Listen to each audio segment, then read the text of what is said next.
Welcome to another video on stories of our history.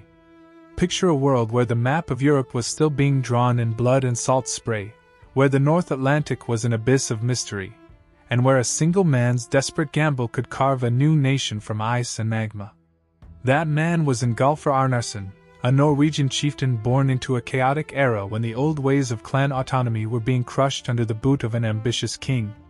Our story begins not on the shores of Iceland, but deep inside the fjords of western Norway, around the year 850 AD, where the whispers of an uninhabited land far to the west had begun to circulate among seasoned sailors.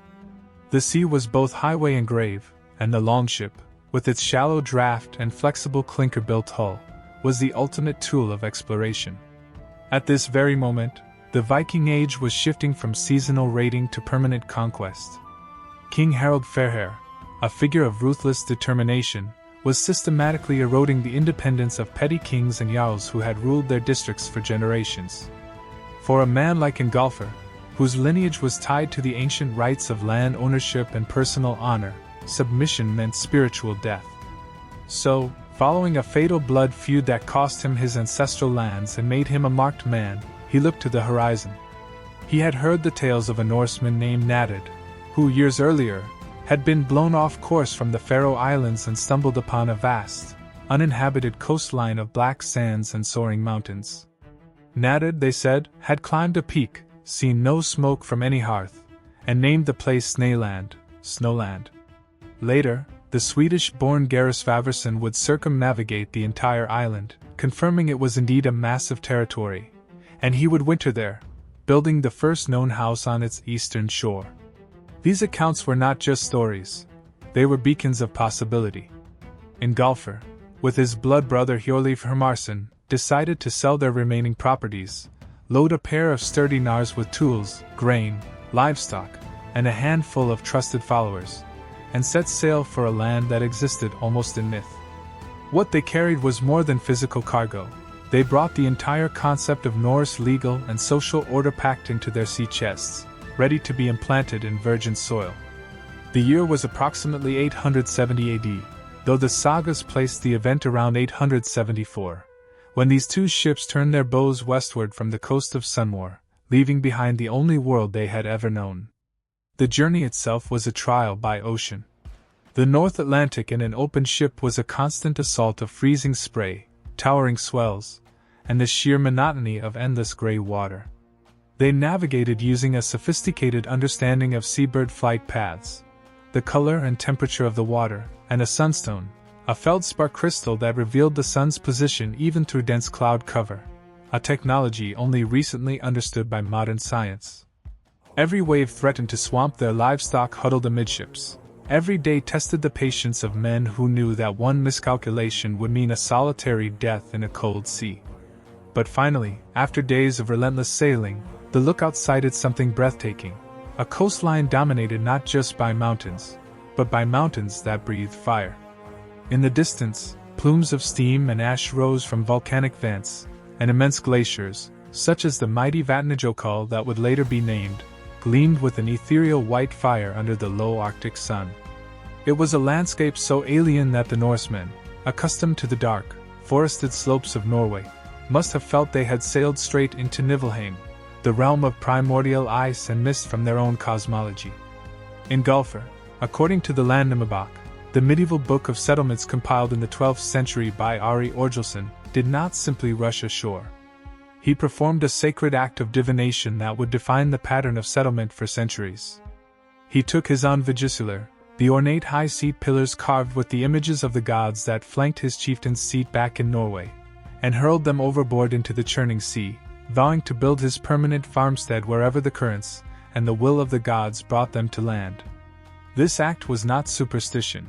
It was the ultimate expression of the Norse concept of fate, the idea that human law must align with the invisible forces that govern the world.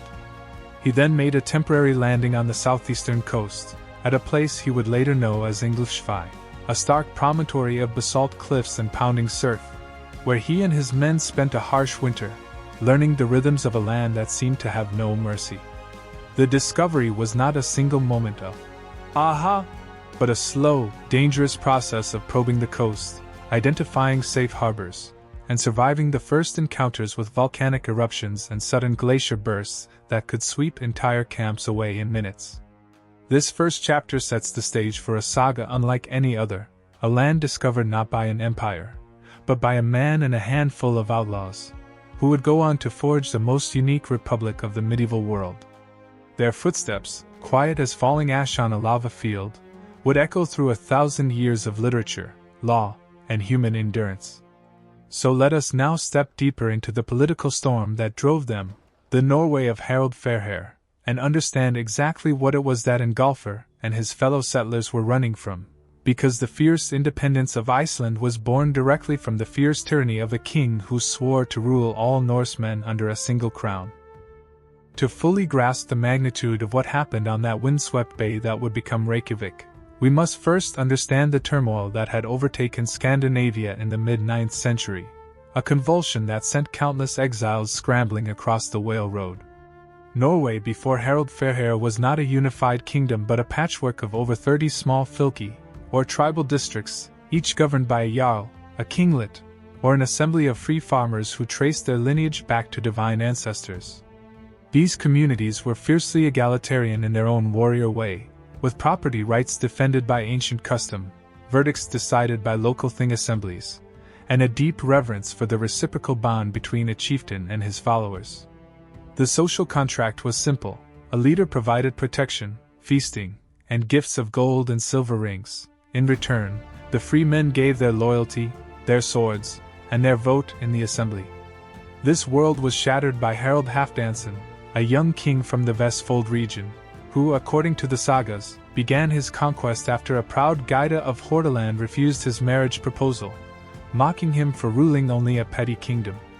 Harald swore an oath that he would not cut or comb his hair until he had brought all of Norway under his sole rule, a vow that earned him the nickname Harald Lava, Harald the Shaggy, until his final victory, when his locks were trimmed and he became Harald Fairhair, for all time. His method was brutally effective, a decade-long campaign of pitched naval battles and land sieges that systematically crushed the independent chieftains, culminating in the great naval battle of Hafrsfjord, traditionally dated to 872 AD, although some modern historians place it a few years later. At Hafrsfjord, somewhere near modern Stavanger, the long lines of longships clashed with a ferocity that left the fjord choked with broken timbers and bodies. The victory was total. The surviving kings and jarls either bent the knee, died on the spot, or fled into exile.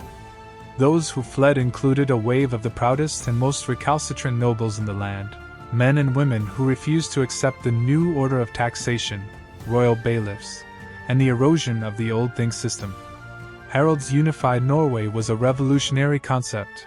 He imposed a royal tax on all land, appointed jarls as his personal representatives, and claimed direct ownership over the very soil, a concept anathema to the traditional allodial right where a family's land was eternal and owed nothing to any higher lord. The resistance was not just political, it was spiritual. The old chieftains were also the guardians of local sacred groves and temples, the Gor who mediated between the gods and the community. To see a single king usurp that role was seen as a cosmic disturbance. So entire clans loaded their goods onto ships, taking not only their families but the carved pillars of their high seats, the very household gods that sanctified their authority, and they sailed for the unknown. Iceland's settlement was thus not a planned colonization but an urgent, chaotic flight of refugees who carried with them the shattered fragments of the old Norwegian order. According to the Landnámabók, among the earliest to leave were the sons of a man named Ketilflaðnos, a powerful chieftain from the Hebrides who had Norse roots. The first named Scandinavian to reach Iceland intentionally after Nadad and Gerar was Floki Vilhjalmsson, a determined explorer from Rogaland who packed his ship with 3 ravens to help navigate. But even before him, the sea roads were humming with talk of a land free of royal authority. The geographical knowledge was becoming precise. Sailors knew the route from the west coast of Norway due west to the Shetland Islands, then northwest to the Faroe Islands, and then a further 3 to 4 days sail north-northwest to reach the southeastern coast of Iceland. The journey was roughly 1,300 kilometers from the Faroes, and the prevailing eastward drift of the North Atlantic current meant that a ship sailing from Norway would be pushed towards the island if it kept a steady westward bearing. The exodus that followed Harold's victory at Hafrsfjord transformed this trickle of explorers into a steady stream of settlers. Within 60 years, an estimated 10,000 to 20,000 people, mostly Norse, but with a significant proportion of Irish and Scottish slaves and women, would make the crossing, carrying their language, their livestock, and their unyielding will to live without a king. Understanding this backdrop, we see that Ingólfur Arnarson was not a solitary adventurer but the symbolic first among many. He was the man whose ritual act of throwing the pillars sanctified the entire enterprise, linking the new land to the old gods while cutting the political chains that bound it to Harold's throne. His story is the perfect window into a moment when the entire Norse world was pulling apart at the seams, and Iceland became the scene where it was stitched back together in a completely new pattern, a pattern we will now explore through the minute details of his own exile, his blood feud, and that fateful day when the sea returned his carved posts to a bay shrouded in steam. Ingólfur Arnarson's personal history, as recorded in the Landnámabók and echoed in later sagas, is a tapestry woven from blood vengeance, sacred obligation, and an almost mystical connection to the land. He hailed from the valley of Rivendell in the Faler region of western Norway, a landscape of steep, wooded slopes and narrow fjords, where his family had held their ancestral estate for generations. The specific trigger that drove him into exile was a killing, a deed that in the Norse honor code was not a crime but a statement of social standing. Ingólfur and his foster brother Hjörleif Hermarsson had become embroiled in a deadly feud with the sons of a powerful local lord named Atli, after a dispute that likely involved land boundaries, inheritance, or an insult that demanded reparation in blood. The details given in the ancient manuscripts are sparse but dramatic. A fight broke out, perhaps at a winter feast or a summer assembly, and when the swords were sheathed, Atli's sons lay dead, and Ingólfur's hands were stained with the kind of blood that could never be washed away by Wergild alone. In the old days, such a slaying might have been settled by the payment of a heavy compensation of silver, usually calculated at 100 ounces for a free man, and the ritual of mutual arbitration at the local thing. But Harald Fairhair's new order disrupted these customs. The king's men were actively seeking to break the power of local strongmen, and a feud of this magnitude gave them a pretext to confiscate Ingólfur's lands and brand him an outlaw. Suddenly, the young chieftain faced a choice that was existential: stay and submit to a trial rigged by the king, which meant certain loss of property and likely death, or sell everything, gather loyal followers, and vanish into the misty reports of a free land beyond the sea. Ingólfur chose the latter, and in doing so he performed an act of mass liquidation that transformed his entire social capital into a mobile enterprise. He sold off his extensive farmlands in Faler for movable wealth: cattle, sheep, sturdy horses, iron tools, sacks of barley seed, bolts of woolen cloth, and the indispensable timber for house construction, since Norway's abundant pine and birch would be the first currency of survival in a treeless land. He also acquired slaves, known as thralls, captured from the Irish seacoasts, who carried knowledge of herding and dairying that would prove critical in the new environment. His ship, a knarr roughly 15 to 17 meters in length, with a beam of 4.5 meters and a cargo capacity of up to 30 tons, was loaded with painstaking precision. Livestock occupied the center for ballast, grain and tools were stowed in waterproofed barrels near the keel, and the freemen and their families clustered under a rough tent at the stern. Hjörleif, his blood brother, outfitted a second vessel equally heavily, but with a darker secret. He relied on a crew of 10 enslaved Irishmen, whom he had captured during a raid in the Hebrides, and he would pay for that decision with his life within a year. The dual expedition set out from the coast of Sunnmore in the spring, when the sea ice had retreated and the summer winds offered the best chance for a swift passage. The sight of the two knarrs, with their high prows carved into the shape of dragon heads and their square sails taut in the east wind, must have been a heart-wrenching mixture of defiance and desperation. Ingólfur knew the approximate heading from the oral accounts of Gerisvavarson, who had circumnavigated the island around 860 AD and left detailed descriptions. The southeastern coast was forbidding, a wall of black cliffs and booming surf, but beyond it were deep fjords and broad valleys that could sustain a homestead. The navigational task was monumental. Without the sextant or magnetic compass, Ingólfur relied on the doegu system, dividing the horizon into 8 main directions based on the sun's path, and on a polaris, a bearing disk that aligned with the North Star. He monitored the flight lines of gannets, fulmars, and puffins that indicated the proximity of land up to 100 kilometers distant, and he tasted the water, knowing that the colder, less saline tongue of the East Greenland current signaled the approach to Iceland. Day after day, the crew endured the rhythmic crash of waves, the constant damp that rotted leather and chilled bones, and the psychological strain of sailing into a void from which no messengers could return with news of success or failure.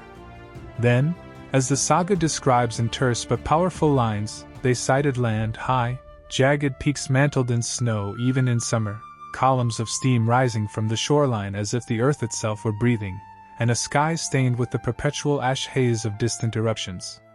Ingólfur made landfall not in a gentle harbor, but at a fearsome headland that now bears his name, Ingólfsfjall, a detached cliff massif rising 76 meters above the Atlantic on the southeastern coast, just west of the present-day Reykjavík glacier. There, on a narrow shelf of grass between the sea and the ice, they built their first shelter, a simple longhouse of stacked turf and driftwood, and endured a winter of terrifying storms that convinced them this was a land that would test every fiber of their being. When spring finally came and the pack ice withdrew, Ingólfur sent the high seat pillars into the ocean, and the search for a permanent home began in earnest, setting the stage for the central mystery of his life. Where would the gods lead him? The island that Ingólfur Arnarson and his companions were methodically probing during those first exploratory seasons was a geological paradox of immense proportions, a land where fire and ice coexisted in a violent equilibrium that defied all conventional understanding of the natural world. Iceland sits squarely atop the mid-Atlantic ridge, the divergent boundary between the North American and Eurasian tectonic plates, which are tearing apart at a rate of approximately 2.5 centimeters per year. This rift runs diagonally across the island from the Reykjavík Peninsula in the southwest to the far northeast, and it is expressed on the surface as a series of immense fissure swarms, volcanic craters, and lava fields that cover roughly 10% of the island's 103,000 square kilometers. When Ingólfur's men first walked inland from their coastal camp, they would have encountered a landscape of black, jagged basalt that clinked underfoot like shattered pottery, where recent lava flows, some no older than a few centuries, had cooled into fantastic shapes, twisted ropes of pahoehoe, jagged blocks of aa, and deep, dark tubes where the molten rock had drained away. The volcanic activity was not limited to sporadic eruptions. It was continuous, with an average of 1 eruption every 5 years across the island's approximately 30 active volcanic systems. Among these, the Katla volcanoes simmered beneath the Myrtilsjökull ice cap just to the northwest of Ingólfsfjall, threatening catastrophic Jökulhlaups, or glacial outburst floods, when subglacial eruptions melted billions of gallons of ice in a matter of hours. The Norsemen, who understood the natural world through the lens of Norse cosmology, would have interpreted these features as the work of Surtur, the fire giant, battling with the frost giants of Niflheim. But they also had a practical, empirical mind that catalogued these phenomena for survival purposes. They quickly learned to identify the difference between the steam of harmless fumaroles, which vented sulfuric gases at temperatures up to 300 degrees Celsius, and the deadly, odorless carbon dioxide that could pool in depressions and suffocate an entire flock of sheep. They discovered that the same geothermal heat that powered terrifying eruptions also created pockets of habitability unimaginable in other Arctic landscapes. In the valleys where tectonic activity was merely simmering, hot springs bubbled up at a comfortable 40 to 100 degrees Celsius, melting the snow for yards around and creating microclimates where grass grew year-round and water never froze. This was the secret weapon of Icelandic settlement, a natural central heating system that allowed colonists to bathe, wash clothes, and cook food without consuming their precious stock of firewood.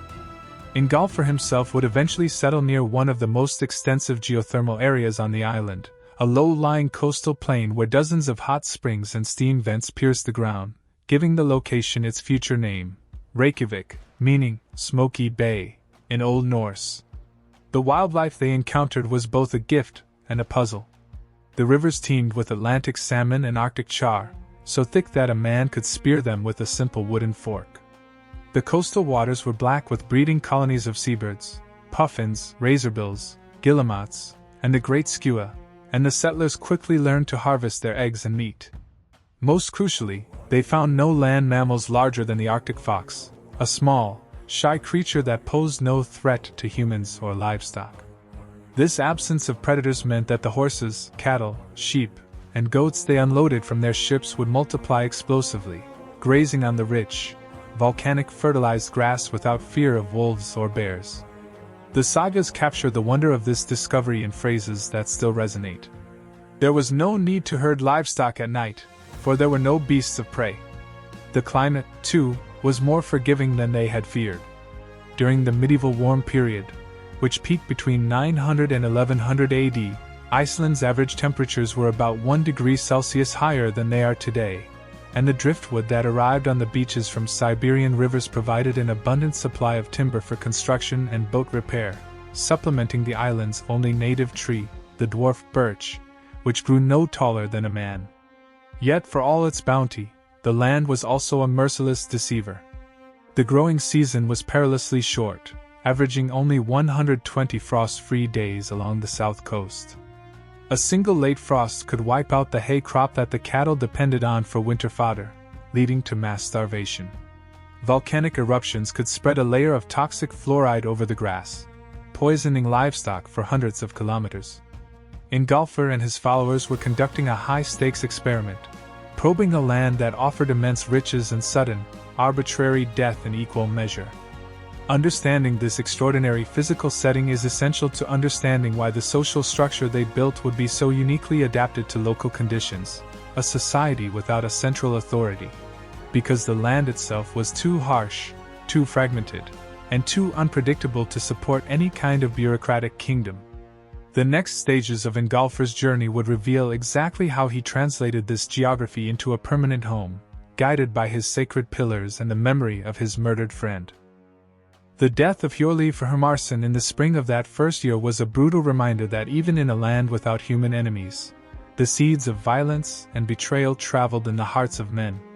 After the winter at Ingólfsfjall, the two foster brothers had separated to explore different stretches of the coast. Ingólfur had taken his ship and the 10 Irish thralls to a location further west, a promontory now called Glaciers, a similarly imposing headland rising 221 meters above the black sand plain of Myrtlesander. He established a small camp there and set the slaves to work building a longhouse and sowing a patch of barley. The sagas recount that the thralls, resenting their captivity and seeing the vast, empty landscape as an opportunity, hatched a conspiracy of terrifying ingenuity. Knowing that the Norse freemen always kept their weapons close, the slaves devised a plan that exploited the island's abundant resources. They captured an Icelandic brown bear, a rare visitor from drifting ice floes, and after killing it, they prepared its meat and presented it to Ingólfur and his companions as a gift, while secretly plotting the precise moment to strike. Then, one morning, they rose up, seizing whatever makeshift clubs and knives they had hidden, and slaughtered Ingólfur and all 5 of his free Norsemen while they were separated from their weapons. In the aftermath, the thralls gathered the women, the supplies, and the ship, and fled to a cluster of tiny islands further west, the Vestmannaeyjar or Islands of the West Men, named for the Irish, whom the Norse called Vestmen.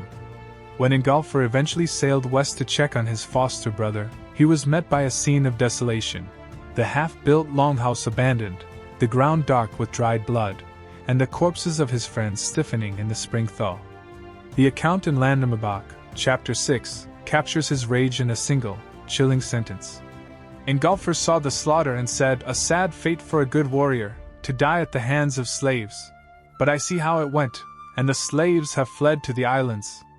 Without hesitation, he tracked them, following the telltale signs of a hastily loaded ship and a panicked escape. What followed was an act of cold, methodical vengeance that further underscored the Norsemen's rigid honor code. Ingólfur approached the Vestmannaeyjar under cover of darkness, landing on the main island of Heimaey at a cove that would later be known as Viking. Using his intimate knowledge of the coastal terrain, he surprised the thralls in their camp, dispatching them one by one. The sagas specify that he killed them all, including 2 who tried to flee up the steep cliffs of the island's volcanic cone, Helgafell. The place names preserve this grim history. The spot where the last slave was caught is called Defectja, after a thrall named Defaker, and the tale remains seared into the local geography. Having avenged his blood brother, Ingólfur returned to the mainland with a somber resolve. He took Hjörleifr's body and buried it with honor inside a how, or grave mound, at Hlífsfell, accompanied by weapons and provisions for the journey to Valhalla. He then absorbed Hjörleifr's surviving women, livestock, and goods into his own expedition, consolidating his resources. This grim episode illuminates several crucial aspects of the settlement. First, it demonstrates the absolute dependence of the Norse on their freemen, and the lethal risk of relying on an unfree labor force in a frontier where escape was easy. This reality would shape Iceland's labor system. Although slavery existed for the first few centuries, the isolated farms and lack of a coercive state apparatus made it precarious, and most slaves were freed within a generation. Second, the murder confirmed to Ingólfur that his decision to commit his fate to the gods via the high seat pillars was the only sound path forward. He had not yet found a permanent base, and the tragedy redoubled his determination to locate the pillars and establish a home that would be both a fortress and a temple. In the summer following the vengeance, he dispatched his trusted slaves, Vifil and Karli, to search the coastline for the pillars. Their mission was a slow-motion odyssey along a coast seamed with inlets, lava reefs, and treacherous tidal races. Week after week, they combed the bays of the south coast, from the glacial torrents of Markarfljót to the steaming hot springs of the Althing region, asking the rare hermit settler or checking the tangled driftwood for the familiar carved beams. The narrative of this search is a masterclass in tension. The entire future of Ingólfur's settlement hinged on finding 2 floating logs in 1,000 miles of jagged shoreline. And finally, after a suspenseful search whose length is not recorded but which must have felt like an eternity, they came to a small, wide bay on the southwestern coast, where a low spit of gravel and grass extended into the sea, and there, lodged among the kelp and volcanic rocks, lay the high-seat pillars still bearing the intricate knotwork carvings of Odin and Thor. The moment is described in the Landnámabók with poetic simplicity. They found the pillars at the bay that now is called Reykjavík. The gods had spoken, and the permanent settlement of Iceland was about to begin at the precise coordinates of 64 degrees 8 minutes north, 21 degrees 56 minutes west, a spot forever marked by steam and destiny. The establishment of Ingólfur's permanent farmstead at Reykjavík in the year 874, or perhaps 877, was far more than the simple construction of a house. It was a legally and spiritually charged act of land-taking that would serve as the template for the entire Icelandic colonization. The process, known in Old Norse as landnám, was a meticulously formalized ritual that combined practical surveying with sacred ceremony. As soon as Ingólfur saw the high-seat pillars washed ashore in that steam-shrouded bay, he knew his wandering was over. He ordered his ship brought into the sheltered lagoon at the mouth of what is now the Elia River, a freshwater stream teeming with salmon that provided a reliable water source.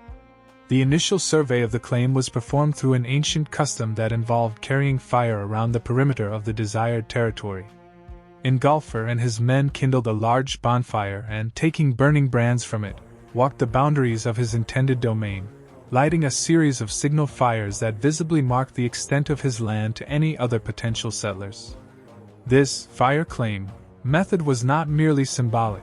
It was recognized under the evolving body of oral law that the settlers brought with them, and it announced to the land spirits, the Vader, that this ground was now under human protection and use. The territory he claimed was enormous, from the Bansa River in the east, near the modern town of Hvalfjörður, all the way west to the Althing River, a distance of roughly 90 kilometers as the raven flies, encompassing the entire lowland basin that would become the heart of Icelandic political and economic life. This area included prime grasslands for grazing, abundant hot springs for washing and cooking, and rich coastal fishing grounds that teemed with cod, haddock, and halibut. Ingólfur quickly allocated smaller parcels within this vast claim to his most trusted companions. To his blood relative Karli, he gave a fertile stretch of land that became the farm of Karlsgeir. To Vifil, The loyal slave who had searched for the pillars, he granted freedom and a plot of his own, Filster, setting a precedent of manumission that would slowly erode the slave system. Hjörleifr's widowed wife and followers were also integrated into the community, building their own halls nearby under Ingólfur's overarching chieftaincy. The centerpiece of the settlement was Ingólfur's longhouse, Ingolfsstaðir, built at what is now the corner of Allstrati and Kirkjustrati in downtown Reykjavík, where archaeological excavations have uncovered the actual remains of a turf and stone hall dating precisely to the late 9th century. The longhouse was a massive structure for its time, measuring approximately 30 meters in length and 7 meters in width, with walls made of thick, insulating turf blocks stacked over a wooden frame of driftwood, and a roof of sod supported by 2 rows of interior wooden posts. The interior was divided into 3 aisles, with a long central hearth running down the middle that provided heat, light, and a place to cook. Along the walls were raised sleeping platforms where the household could huddle under woolen blankets during the bitter winter nights. At the very center of the hall, against the northern wall, Ingólfur erected his high seat pillars, re-establishing the sacred axis of his chieftainship in the new land. He placed his carved chieftain's seat between them, and from this spot he would preside over feasts, resolve disputes, and conduct the sacrifices that maintained the favor of Thor, Freyr, and Odin. The hall was oriented east-west, a common sacral alignment in Norse culture that connected the daily path of the sun to the eternal order of the cosmos. Around the longhouse, the settlers quickly erected a smithy for forging iron tools from bog iron deposits, a dairy for processing milk into the long-lasting skyr that would become a dietary staple, and a bathhouse over a geothermal hot spring, a luxury that astonished visitors from abroad. The livestock, perhaps a dozen cattle, a few horses, and a primary herd of sheep and goats, were brought into a home field, or tuin, enclosed by a turf wall to protect the hay crop. Beyond the tuin, the sheep were released into the highlands during the summer, a practice known as seljabuskapur, where they required no tending. The first harvest was a perilous gamble, but the long daylight hours of the subarctic summer, with up to 21 hours of sunlight in June, promoted rapid grass growth, and the soil, enriched by millennia of volcanic ash, proved surprisingly fertile. By the end of the second year, the farm at Reykjavík was producing a surplus of hay, wool, and butter, and the community had grown through natural increase and the steady arrival of more ships fleeing Harald Fairhair. Ingólfur's active settlement was thus an all-encompassing institution. It was a farm, a temple, a court of law, and a military stronghold all rolled into one. It was not a town in any urban sense. It would remain a small cluster of farms for centuries.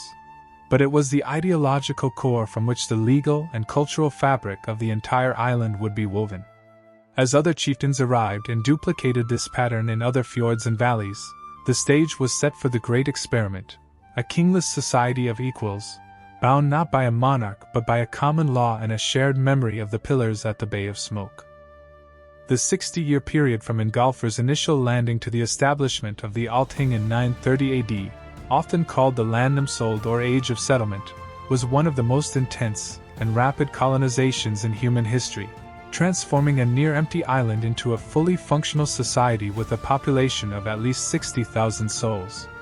The demographic engine of this transformation was a relentless wave of immigration fueled by Harald Fairhair's consolidation of power, but also by a cascading chain of conflicts and opportunities across the entire Norse world. According to the meticulous genealogical records of the Landnámabók, compiled by the priest Ari Orgilsson around 1130 AD, the primary settlers who arrived and claimed large blocks of land numbered approximately 435 individuals, nearly all of whom were Norsemen of Jarl or Karl, free farmer, status, with roughly 10% of the names listed being women who claimed land in their own right. Such as the formidable or the deep-minded, a widow who had led her own ship of followers from the Hebrides. These principal settlers, known as landnámsmenn, arrived from a diverse array of locations, creating a cultural melting pot that enriched Icelandic society. The largest single group came from western Norway, particularly from the districts of Rogaland, Hordaland, and Son, bringing with them the distinctive dialects that would coalesce into Old Icelandic. A second major stream came from the Norse settlements in the British Isles, especially from the Hebrides, Orkney, and the Irish seacoasts, and these families often brought with them Celtic wives, slaves, and cultural influences in art, metalwork, and storytelling that subtly colored the emerging Icelandic identity. The Saga evidence and modern DNA studies confirm that the Icelandic gene pool was roughly 20-25% Celtic in the female line, reflecting the common practice of Norse raiders taking Irish and Scottish women as wives or concubines during their voyages. This mixed ancestry contributed to a unique physical and cultural type that the Icelanders themselves would later celebrate in their sagas. The pattern of settlement was guided by the principle of first come, first served, moderated by a powerful social norm that a man could claim no more land than he could carry fire over in a single day, or that his ship could see from its mast. When a chieftain landed, he would often sail along a chosen fjord, note the boundaries of the watershed, and perform the fire claim ritual to notify any subsequent arrivals. To prevent the kind of chaotic land grabbing that could lead to endless feud, an informal council of the earliest settlers, likely including Ingólfur and his peers like Bjorn the Easterner and Helgi the Lean, developed the rule that no one should claim a larger tract than his entire crew could reasonably utilize for grazing and hay production. When disputes did arise, they were resolved through mediation, and if that failed, through the home gang, a formal duel fought on a small island or a marked square of ground, which was considered a judgment of the gods. The arrival of 60,000 people meant that all the arable coastal valleys were filled within 3 generations. The settlement expanded clockwise around the island from the initial southwestern core. From Ingólfur's Reykjavík, settlers pushed north into the Borgarfjörð region, settled by the prolific Skallagrimur Kveldolfsson, the father of the poet Exile, who carved out an enormous estate at Borg. Others sailed into the long, glacier-carved fjords of the northwest, the Westfjords, where the mountains plunged directly into the sea and farms clung to narrow benches of green between rock and water, creating a fiercely independent and isolated population. The north of Iceland, centered around Eyjafjörður, became another major hub, settled by Helgi the Lean, who, in a typical act of pragmatic syncretism, named his farm after Christ while still sacrificing to Thor in times of need. The East Fjords remained more sparsely populated, exposed to the full force of the North Atlantic and cursed with colder sea currents, but still supporting communities of tough fishermen and hunters. By 930 AD, the habitable land was effectively fully occupied, a circumstance that would later prompt the westward push to Greenland under Eric the Red.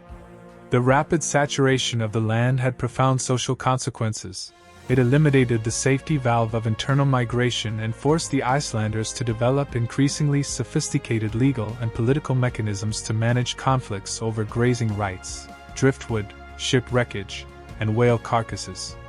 The entire island became a tightly packed chessboard of independent farms, each with its own chieftain, its own temple, and its own fierce pride.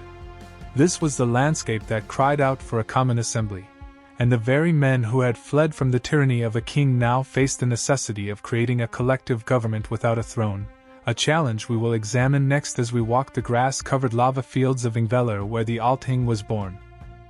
As the number of independent farms across Iceland multiplied into the hundreds, the absence of any central authority became an increasingly dangerous liability.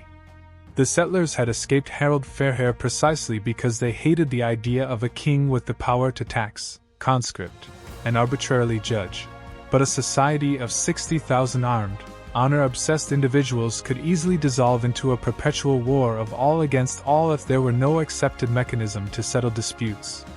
The solution they devised was a regular assembly, but elevated to a national scale, a feat that had no precedent in the Norse world. Around the year 927 AD, a man named Ulfhildr was sent back to Norway specifically to study the law codes of the Gylling, the ancient assembly of Western Norway, and adapt them to the unique conditions of Iceland. Upon his return, he brought with him a comprehensive oral code known as Ulfhildrslag, which would form the foundation of Icelandic jurisprudence. Simultaneously, the chieftains selected a meeting place of transcendent symbolism and breathtaking natural acoustics, Ingvellir, the Assembly Plains, located at the northern end of the largest lake in Iceland, Ingvallavatn, about 45 kilometers east of Reykjavík. The geography of Ingvellir is a precise intersection of law and nature, because the site sits directly in the rift valley between the North American and Eurasian tectonic plates. The plain is hemmed on its western edge by a towering wall of columnar basalt, the Almanagja Fault, a sheer cliff up to 40 meters high where the rock has fractured along the line of continental drift. A speaker standing at the base of this cliff, facing east across the flat lava field, can have his voice carried with extraordinary clarity by the natural echo chamber created by the rock face, allowing a single law speaker to address an assembly of thousands without amplification. The first Althing convened in the summer of 930 AD, and from that moment, Iceland transitioned from a mere collection of settlers into a recognized commonwealth, the Dveldi, with a sophisticated political architecture. The Althing was structured around a core of 36 Gor, chieftain priests, later expanded to 39, who held the dual authority of secular leaders and keepers of the temples. Each Gwa controlled a specific geographical district known as a Gur, but this was not territorial sovereignty in the feudal sense. A Gur was an office that could be bought, sold, shared, or inherited, and a free farmer could choose to pledge allegiance to any Gwa in his region, creating a fluid, market-like relationship between chieftains and followers. This principle of contractual allegiance was revolutionary. The legislative heart of the Althing was the Lagberg, the Law Rock, a natural promontory on the slope of the Almanagja, from which the law speaker, or Lskamor, recited 1/3 of the entire law code from memory every year over a 3-year cycle. The law speaker was elected for a 3-year term by the chieftains, and his voice was the living embodiment of the law. He did not create law, he declared it, drawing upon a collective memory that was publicly checked and corrected by any older chieftain who heard an error. The legislative function was vested in the Lagretta, a council composed of the 39 Gor, each accompanied by 2 advisors, who debated and enacted new laws, often in a tense negotiation that lasted for days under the midnight sun. The judicial system was equally intricate, dividing the country into 4 quarter courts that handled cases from each region, and a 5th court, established later, that functioned as a supreme tribunal for cases that deadlocked at the quarter level. The panels of judges, appointed by the Gor, delivered verdicts, but there was no state apparatus to enforce them. Enforcement was left to the successful litigant, who could lawfully exact compensation or, in extreme cases, kill the outlawed party without penalty. This system deliberately kept executive power fragmented and privatized, ensuring that no single chieftain could amass a standing army or a bureaucracy to dominate the rest. The brilliance of the Althing was that it combined maximum public participation with a ruthless clarity of legal process. Every spring, the tracks to Ingvel are filled with the colorful tents of chieftains, farmers, merchants, poets, and brewers, making the assembly not just a court but a vast social fair where marriages were arranged, tales were told, and the economic pulse of the nation was measured. It was, in essence, a government of memory and voice, held together by the very absence of a king. Understanding this political machinery is essential to understanding how the Icelanders navigated the next cataclysmic challenge: the arrival of a new faith that threatened to shatter the sacred unity of law and pagan religion, a crisis that would test the Althing to its very limits. For the first century of its existence, the Icelandic Commonwealth operated with a seamless fusion of law and pagan worship, a religious landscape where every major chieftain's hall contained a temple, or hoth, and the rituals of sacrifice, blot, were central to community cohesion. The gods invoked were the Asir and Vanir of the Norse pantheon, with Thor, the red-bearded protector of mankind and farms, holding special prominence in a land of volcanic fury. Freyr, the god of fertility and good weather, was also deeply venerated, as was Odin, the god of war, poetry, and wisdom, though his cult was perhaps more associated with the warrior elite and wandering skalds. The temples at places like Hofstad in the north, a large turf structure excavated in modern times, reveal a standardized design, a long hall with a separate inner sanctuary housing carved wooden idols of the gods, an altar stone stained with the blood of sacrificed animals, and a ritual ring, a Stalaringer, upon which oaths were sworn. The seasonal sacrifices took place at the winter solstice, Joel, which would later be absorbed into Christmas, at the spring equinox for a good harvest, and at the autumn equinox to thank the gods for survival.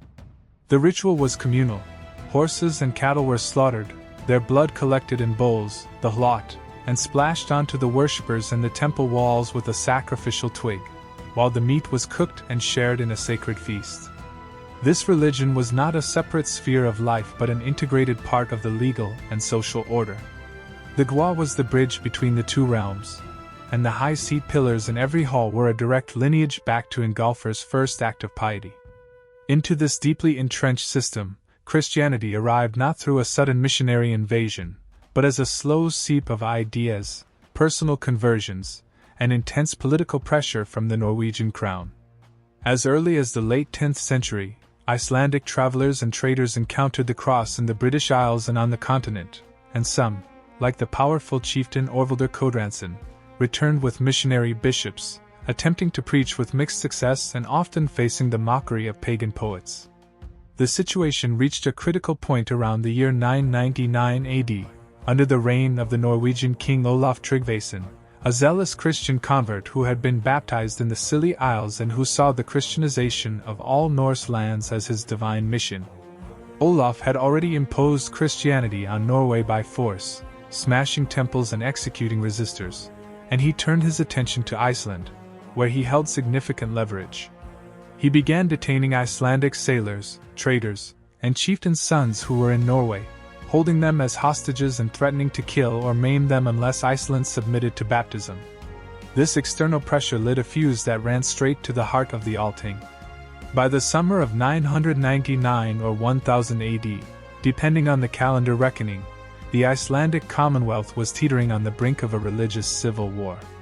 A block of fervent Christian converts, including the chieftains Suhalar and Geyser the White, had formed a powerful faction that advocated for adoption of the new faith.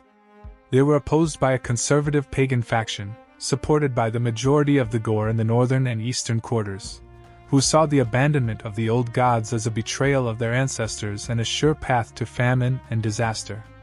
The pressure from Olaf's hostages had made the conflict immediate and dangerous, because the relatives of the detained men were pressing for acceptance of Christianity, while the hardline pagans were preparing to fight. Both sides were armed, and as the chieftains and their followers converged on Ingvellir for the annual Althing, a violent clash seemed inevitable. Accounts describe the two factions approaching the Lal Rock as two separate, hostile armies, their weapons glinting in the low summer light, a moment of extreme tension that could have ended the Commonwealth in a single afternoon of slaughter. It was in this exact moment of existential crisis that the unique genius of the Icelandic legal system manifested itself in the figure of a single man, Orger Orkelson, the law speaker, a pagan priest from the Ljósavatn district in the north, who was entrusted by both sides to find a solution precisely because he was respected as a man of profound wisdom, traditional piety, and absolute integrity. His decision, made in the most dramatic way possible, would not only resolve the crisis but would set a precedent for peaceful political settlement that is studied to this day. To understand that decision, we must step inside the very mind of the man who slept beneath a cloak for 24 hours and emerged with the words that would change a nation's soul. The story of Orger Ljósavatn's arbitration at the Althing of 1000 AD is one of the most extraordinary moments in political history, a masterclass in crisis management that combines spiritual authority, legal acumen, and raw psychological theater. When the Christian and pagan factions arrived at Ingvellir, and realized that a clash of arms would destroy the very thing they had come to protect, the unity of the law, they jointly approached the law speaker and laid the problem before him. Orger was a pagan, a gwa of the old temple at Ljósavatn, a man whose entire social identity was vested in the rituals of Thor and Freyr. Yet he was also the living repository of the law, the man who had memorized the entire code, and his oath of office bound him to seek a solution that would preserve the law's integrity above all else.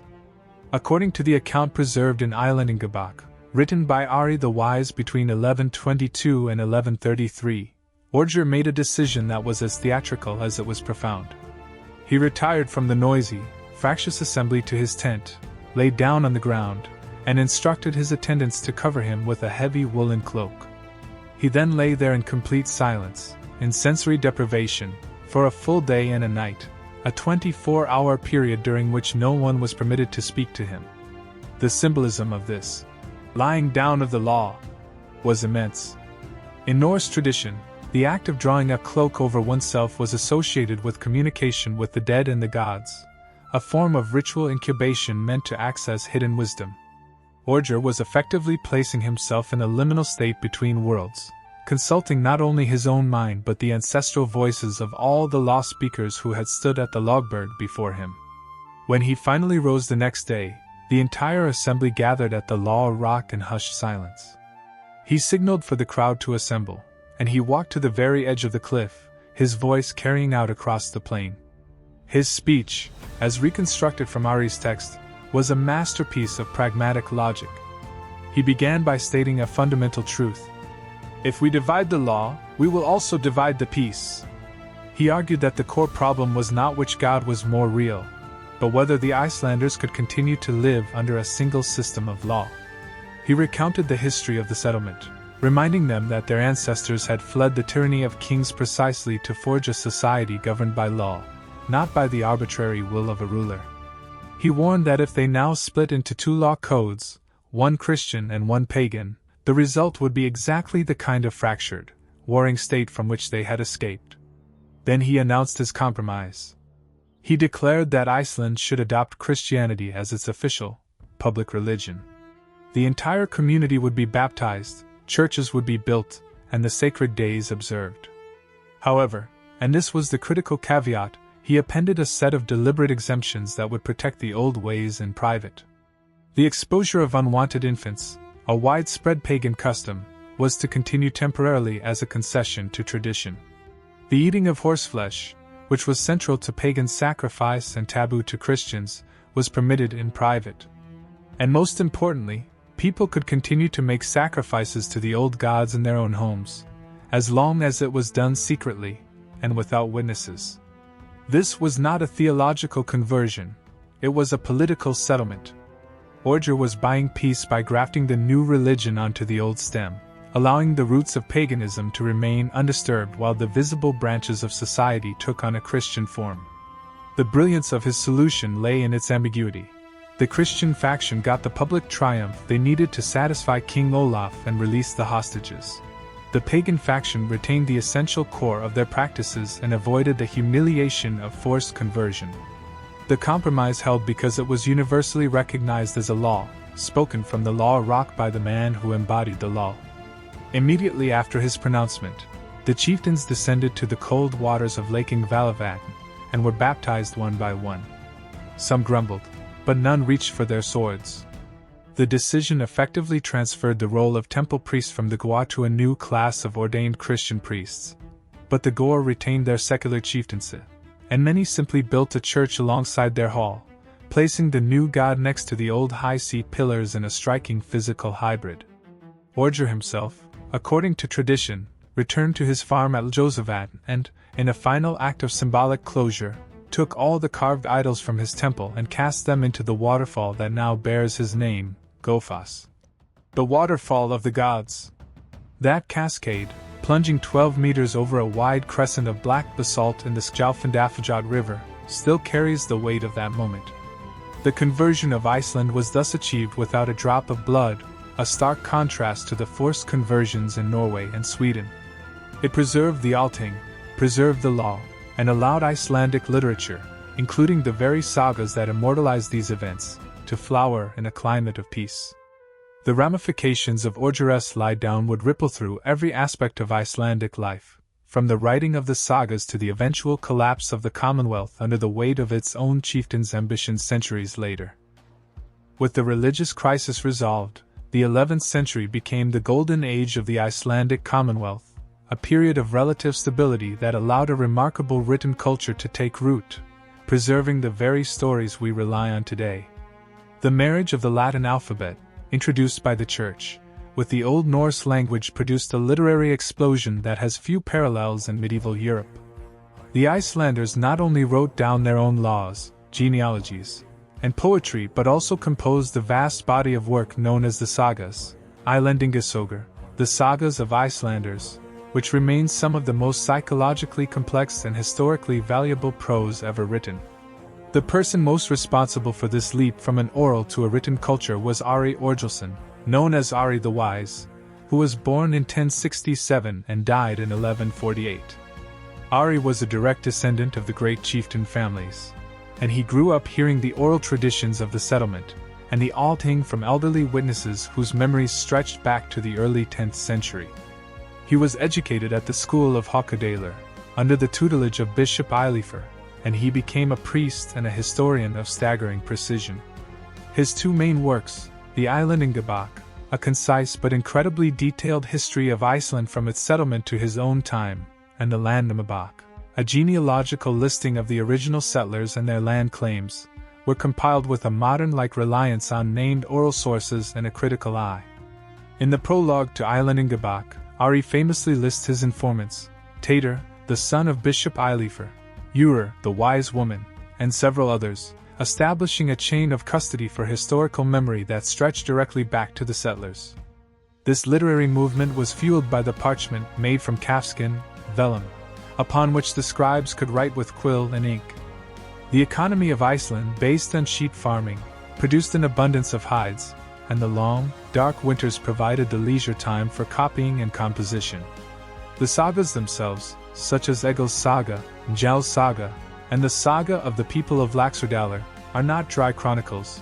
They are deeply human stories of love, hatred, ambition, and tragedy set against the specific, named landscape of Icelandic farms and lava fields. They are so geographically precise that it is still possible to drive to the exact spot where Gunnar of Hlorrendi paused on a hillside, looked at his farm, and uttered the immortal line. Foger hlin, svoa mer heifer huan aldri I jaffenfoger s swienesti, fair is the hillside, so fair that it has never seemed to me so fair, before turning back to face his death at the hands of his enemies. This literary project was, in a very real sense, an act of national identity formation.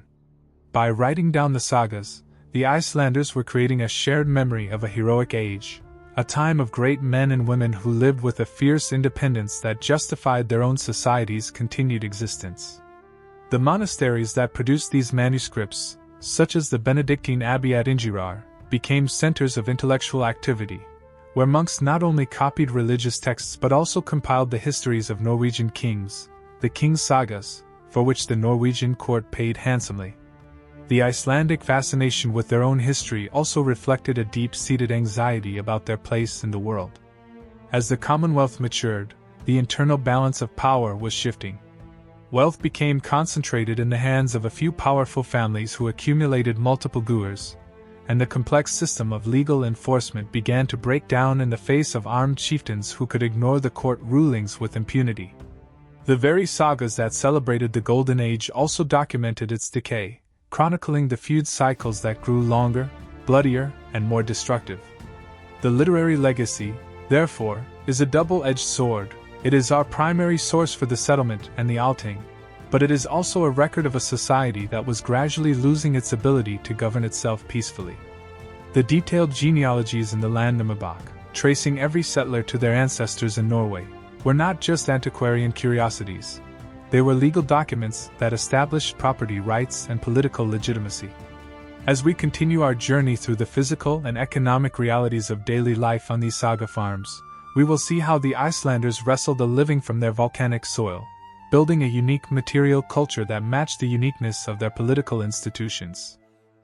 The daily life of an Icelandic farmer during the Commonwealth era was a relentless struggle against a climate that offered stunning midsummer abundance and lethal winter deprivation in equal measure. The typical farm, a bear, was an isolated, self-sufficient unit situated at the mouth of a valley or on a sheltered bay, often many hours' walk from its nearest neighbor. The central building was the turf longhouse, a masterpiece of low-tech adaptive architecture that used the very earth to fight the cold. The construction began with two parallel rows of large stones laid directly on the ground, forming a foundation. Exterior walls up to 2 meters thick were built by stacking strips of turf, cut from the local bog, in a herringbone pattern that interlocked the fibrous roots, with a core of packed gravel and earth for extra insulation. The roof was supported by 2 rows of interior wooden posts, often made from precious driftwood brought by the current from as far away as the Yenisei River in Siberia. The rafters were covered with a layer of interlaced twigs, then a thick layer of turf, creating a living, grass-covered roof that could be fed by the residents' sheep in a pinch. The interior was permanently steeped in smoke, because the only ventilation was a small hole in the ridge, the ljori, through which the thick smoke from the central hearth climbed slowly before escaping. The light inside was dim, coming from the smoke hole and a few small, oiled membrane-covered windows or simply the open door. The hearth was the absolute center of life. A long, rectangular fire pit lined with flat stones, it burned dried sheep dung, peat, and driftwood, and it was never allowed to go out, for fire starting with a flint and steel was laborious. Over the fire hung a massive iron cauldron, the potter, in which the staple dish of the household, skyr-thickened porridges or boiled fish and mutton, was continuously cooked. The inhabitants slept, ate, and worked in the long benches along the walls, with the master of the house and his wife occupying the high seat at the center against the inner wall. The daily rhythm was governed by the unyielding demands of the livestock. Sheep were the currency of survival. An average farm might own 200 to 300 sheep, which were the sole source of wool, meat, milk, and leather. In the early summer, around late May, the household conducted the driving to the mountains, a choreography of herding in which the sheep were gathered from the home field and driven up into the highland common pastures, where they would graze unsupervised until the autumn roundup, the ritir, in September. The wool was shorn in the spring, and the women of the household spent the summer washing, carding, spinning, and weaving the raw fiber into vaml, a coarse, twill-woven woolen cloth that became Iceland's most important trade good and, remarkably, a standardized form of currency. By law, the vaml cloth was woven in strips 2 ells long, about 110 centimeters, and 1 ell wide, and its value was fixed by the Althing. 100 ells of vaml equaled 1 ounce of silver. This cloth, along with falcon feathers, sulfur, and dried fish, was the medium of exchange for all imports, including iron, timber, honey, wax, ale, and the luxuries of linen and silk that the chieftains craved. The diet was high in protein and fat, built around dairy products and fish. Skyr, a thick, yogurt-like fermented milk product, was stored in large wooden barrels and consumed with fresh butter and cold water. The summer grass-fed cows produced a rich milk that was turned into butter and cheese stored for the winter. The rivers and coastal waters provided an astonishing quantity of fish. Cod, haddock, halibut, and the oil-rich capelin were caught from open fishing boats, six-oared sexeringer, using handlines with iron hooks and stone sinkers. The fish were cleaned and dried on wooden racks in the constant wind, producing stockfish, a protein-rich, shelf-stable hard slab that could be chewed raw or boiled into a stew. The farming calendar was a tightrope walk. A late spring or early autumn frost could wipe out the hay crop needed to keep the precious milk cows alive through the winter, resulting in a catastrophic chain reaction of starvation. The sagas record horrific famine years, such as the Sand Winter of 1104, when the eruption of Hekla buried entire districts under inches of ash and fluoride-poisoned grass, killing livestock by the tens of thousands and forcing people to eat their own leather shoes. In such a world, every single tool, every plank of wood, every iron nail was treated with a reverence that bordered on the sacred. The smithy next to the longhouse was a vital department, where the bog iron, a dark, pudding-like or scraped from marshy ground, was smelted in small, clay furnaces fueled by charcoal from the dwarf birch, producing a spongy bloom of iron that had to be hammered, folded, and reforged into scythes, knives, axes, and the deadly sax blades. The material culture of the Commonwealth was thus a brilliant synthesis of imported knowledge and local ingenuity, a tangible expression of the settlers' determination to thrive in a land where the very ground would often open up and swallow their work. This intimate struggle with nature forged a particular kind of personality, stoic, fiercely independent, litigiously precise, and utterly devoted to the law as the only barrier between order and the anarchy of the elements. The law that bound Icelandic society together was not a distant abstraction but a deeply personal, almost physical force that shaped every transaction, every inheritance, and every breath of a free man's life. The Gragas, literally the Bregus, is the name given to the written compilation of the Commonwealth's laws that survives in 2 large manuscripts from the 13th century, but its contents reflect a living oral tradition that stretched back to Ulfaljatra's first recitation. The detail and sophistication of this legal code are nothing short of stunning, covering everything from the precise dues of a chieftain to the legal status of a stranded whale. One of its most remarkable features was the elaborate system of outlawry, which functioned as the state's only real punitive mechanism in the absence of prisons or a standing police force. The Gragas distinguishes between lesser outlawry, Förbogsgera, a 3-year exile during which the convicted man could keep his property and had safe passage to leave Iceland, and full outlawry, Skaganger, meaning forest going, a sentence that stripped a man of all property, made it a non-prosecutable offense for anyone to kill him on sight, and forbade anyone to feed, shelter, or assist him anywhere within the settled lands. The fully outlawed man became a skarmor, a man of the forest, a ghost in the landscape who had to hide in the highland wastes, caves, and uninhabited interior, surviving on stolen sheep and sheer desperation.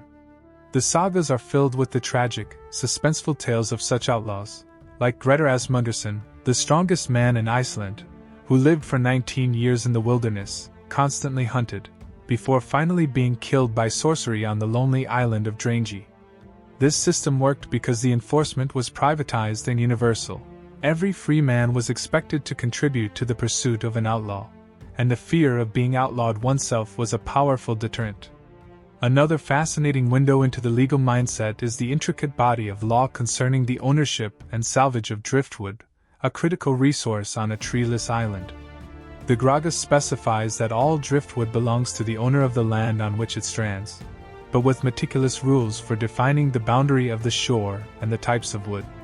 A man could claim a floating log if he touched it first with a boat hook, but only if the other end was not already touching the shore. The law even specifies that if a whale washed up dead, the owner of the shore had rights to a specific portion, while the finder had rights to the rest, and a complex formula of division was applied based on the size and species of the whale. These rules prevented the kind of violent brawling over valuable flotsam that could easily trigger a deadly feud. Marriage and inheritance law was equally detailed and reflected a society where women had a specific, protected, but subordinate status.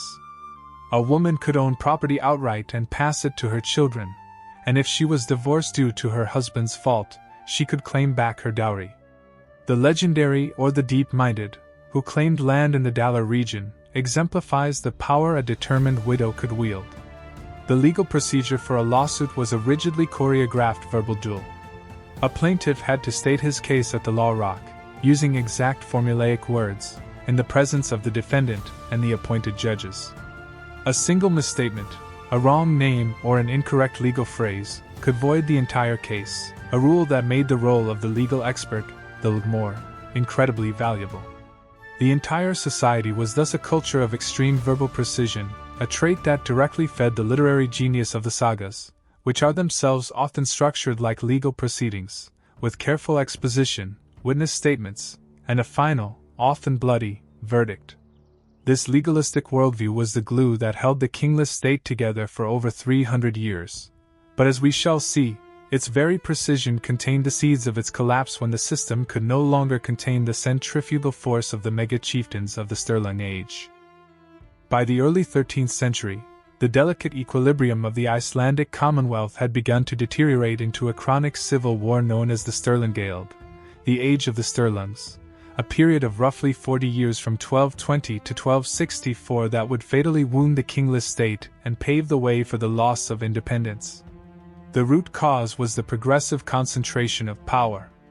Over the centuries, the original 39 gurs had been bought, inherited, and merged by a few ambitious families, so that by 1200, a mere 5 or 6 clans controlled the majority of the chieftaincies, each with its own private army of followers bound by oaths. The principle of voluntary allegiance had given way to a territorial domination that the old legal system was powerless to resist, because the very chieftains who were supposed to uphold the law were now its primary violators. The Sturlungar family, from the west of Iceland, were the most dynamic and ruthless players in this game. Their patriarch, Sturla Rarsson, and his sons, Sævadir, Snorri, and Rur, used marriage alliances, strategic lawsuits, and outright violence to amass a block of power that stretched across the western quarter. The most famous of these brothers, Snorri Sturluson, born in 1179, was a figure of immense contradictions. He was the greatest historian and poet of the Norse world, the author of the Prose Edda, a handbook of mythology that single-handedly preserved the stories of the Norse gods, and the compiler of Heimskringla, the great history of the Norwegian kings. Yet Snorri was also a coldly calculating politician who used his wealth and intellectual prestige to maneuver for power, breaking oaths and shifting allegiances with a cynicism that alienated even his own family. The conflict escalated into a series of devastating battles, the largest of which was the Battle of Ligster in 1238, fought on a sloping plain in the Skagafjord region of the north. On August 21st, Sivator Sturluson and his son Sturla Sivatsson led a force of about 1,000 men against the coalition of northern chieftains under Geyser Orvaldsson and Kolbein the Young, numbering roughly 1,700. The sagas record the battle in graphic detail. A fierce charge of the northern forces drove the Sturlungs back against the river, and the rout turned into a massacre. Over 50 named chieftains and their followers were killed. Sivator and Sturla were hunted down and executed, their bodies left to the ravens. Snorri, who had been vacillating in his support, was not present but was marked for death. 3 years later, in 1241, Geyser Orvaldsson, acting on a secret order from the Norwegian king Håkon Håkonarsson, rode with 70 men to Snorri's farm at Reykjavík. They surprised him in his own cellar, where he was unarmed and hiding, and he was cut down with a final, bitter plea. Egi skal hogva. Do not strike. The murder of Snorri Sturluson, the greatest mind of his age, in the shadows of his own home, was a symbolic death blow to the Commonwealth. The violence did not stop, it merely consolidated around the survivors, who now looked to an external power for support. The King of Norway, Håkon Håkonarsson, had been watching the chaos with the cold eye of a strategist. He skillfully played the Icelandic chieftains against each other, offering gifts, titles, and promises of support in exchange for oaths of vassalage. The concept of a king, so long anathema to Icelandic identity, began to look increasingly attractive to war-weary farmers who had lost sons and livestock in endless feuds. The Church, too, threw its weight behind monarchy, seeing a king as a guarantor of church property and rights against the rapacious chieftains. The final chapter of the Commonwealth was negotiated at the Althing in the summers of 1262, 1263, and 1264. The Norwegian envoy, Halvor, presented the Icelanders with a choice that was not really a choice: submit to the overlordship of King Håkon and pay taxes, or face a trade embargo and the permanent withdrawal of Norwegian grain and timber, upon which Iceland depended for survival. The exhausted chieftains and farmers, with the smell of burnt farms still in their nostrils, capitulated. They signed the Gamli Sapmali, the Old Covenant, an oath of allegiance that declared Icelanders to be the king's subjects, in return for the king's promise to uphold the law, maintain peace, and ensure a certain amount of self-governance. The document ends with a poignant line that tried to preserve the old ideal. We shall be free men as long as we keep the oath. But the reality was that the Commonwealth was over. The king's law replaced the law of the Althing, and the land that Ingólfur had consecrated with his high seat pillars now had a crown. The island that Ingólfur Arnarson and his followers transformed from a frozen enigma into a nation is still, 1,000 years later, pulsing with the same volcanic heartbeat that greeted them. The legacy of the settlement is not buried under glass in a museum, but is a living, breathing element of Icelandic identity. Modern Reykjavík, a bustling capital of over 130,000 people, is built literally on the bones of Ingólfur's first land claim. The archaeological remains of his longhouse, unearthed during a hotel construction in 2001, lie preserved beneath the streets at the settlement exhibition on Allsredy, where visitors can stand in the darkened room and see the actual hearthstones and turf walls of the house from 874 AD, a direct, visceral link to the founding moment. The Althing at Ingvellir is not just a UNESCO World Heritage Site. It was formally inscribed in 2004 under Criteria 3 and 6, recognized as a masterpiece of human creative genius and a landscape that embodies the unique medieval experiment in representative government. When modern Icelanders gather at Ingvellir on June 17th for their national day, they do so on the very spot where the law speaker stood, and the connection is not a reenactment but a continuity. The language they speak is so unchanged that an Icelander today can read the 13th century sagas with little more difficulty than an English speaker reads Shakespeare. The written language has been deliberately conserved, resisting external contamination, a linguistic monument to the sagas that preserved the nation's soul through the long centuries of Danish rule that followed the Norwegian Union. The economic patterns established in the landnum are also still visible.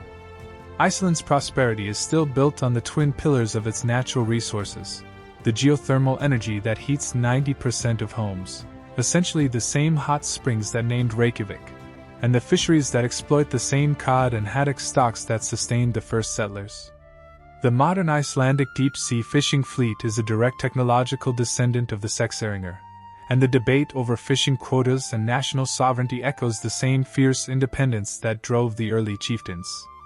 The memory of the discovery itself has become a foundation myth of extraordinary power, the story of Ingólfur's high-seat pillars offering a parable of faith, fate, and law that is taught to every schoolchild. The landscape, too, remains a primary actor in the national story. The volcanoes that terrified and fascinated the settlers still erupt with breathtaking regularity. Hekla, the gateway to hell, has erupted more than 20 times since the settlement, most recently in 2000. The ice-capped Vatnajökull still hides volcanoes like Grímsvatn and Brarbunga that unleash massive Jökulhlaups, most recently in 1996, washing away bridges and roads, a stern reminder that the land has not been tamed. The very ground is still tearing apart at 2.5 centimeters a year, and the rift at Ingvellir visibly widens, deepening the symbolic connection between geology and governance. The global influence of the sagas, from the works of Tolkien to the structure of modern fantasy, ensures that the mental landscape settled by Ingólfur continues to shape our world. The discovery of Iceland was not a simple matter of a ship making landfall. It was a 1,200-year ongoing negotiation between a people and a planet in its most raw and energetic form. That first sighting by Nadid, that first circumnavigation by Gerar, that first ritual casting of the sacred wood by Ingólfur, they set in motion a story that has no final chapter. The steam still rises from the bay, the aurora still dances over the glaciers, and the law born at the Althing still echoes in the idea that people can govern themselves by wisdom, not by force. It is a legacy that the settlers themselves, in their wildest feast hall boasts, could never have imagined, and it lives in the cold, crisp air of every Icelandic morning, waiting to be told again. Long before Ingólfur Arnarson hurled his high-seat pillars into the sea, the existence of a large landmass in the North Atlantic had already rippled through the Norse maritime world in the form of accidental sightings and cautious reconnaissance. The very first Norseman to lay eyes upon the coast of Iceland, according to the Landnámabók, was a Viking named Nadid, a seasoned sea captain from the Faroe Islands, the small archipelago of basalt cliffs and grassy uplands located roughly halfway between Norway and Iceland. Around 860 AD, Nadid was sailing from Norway to the Faroes when his ship was caught by a fierce east wind, a storm of the kind that the Norsemen called a byr, a sudden, violent blast that could rip a sail from the mast and hurl a nar miles off course. The storm drove Nadid's vessel far to the northwest, through driving rain and towering waves that soaked the crew to the bone, for days that stretched into a blur of gray sky and gray sea. When the weather finally cleared and the sun emerged, the lookout spotted land, a high, mountainous coast capped with snow, its peaks hidden in swirling mist. Nadid ordered his ship to make a landfall on the eastern coast, near the present-day Reykjavík, a long, glacier-carved inlet that cut deep into the mountains. He and his men went ashore, exploring the immediate area, and according to the Saga, Nadid climbed a high mountain to scan the horizon for any sign of human habitation, any smoke, any cultivated field, any hall roof visible in the valleys. He saw nothing but an immense, empty wilderness, a land completely devoid of the hearth smoke that was the universal signature of Norse settlement. Realizing he had found an uninhabited country, he named it Snæland. Snowland, because of the heavy snow that lay upon the higher peaks even in the late summer. Nadid did not stay. After repairing his ship and gathering fresh water, he set sail again for the Faroes. But when he reached his destination, the news of his discovery spread through the Faroese harbors like fire through dry grass. The next to follow up on this report was a man of considerably greater ambition, the Swedish-born Gerrit Svavarson, who owned lands in Denmark but was keen to investigate the rumors of a vast, empty territory. Around 865 AD, Gerrit set out from the Hebrides, where he had been wintering, with a clear intention to circumnavigate the land that Nadad had glimpsed and determine whether it was an island or a peninsula connected to some larger polar continent. He sailed northward, striking the southeastern coast of Iceland at a headland he named Horn, the horn of the country, because of its sharp promontory. Unlike Nadad, Gerrit did not merely land and depart. He methodically sailed clockwise around the entire island, keeping the coast in sight, tracing every fjord and peninsula. He confirmed that the land was a single enormous island, and he spent a whole winter there, at a place he called Husavik. House Bay, on the north coast, where he constructed a temporary shelter, the first building ever erected by a Norseman in Iceland. That single winter must have been extraordinarily harsh, with temperatures plunging to -20 degrees Celsius, and the sea freezing solid in the sheltered bays, but Gerrit and his crew survived, fishing through the ice and hunting seals.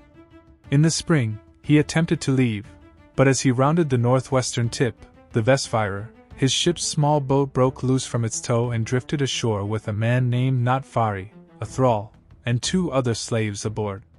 Gerrit could not turn back. The currents were too strong.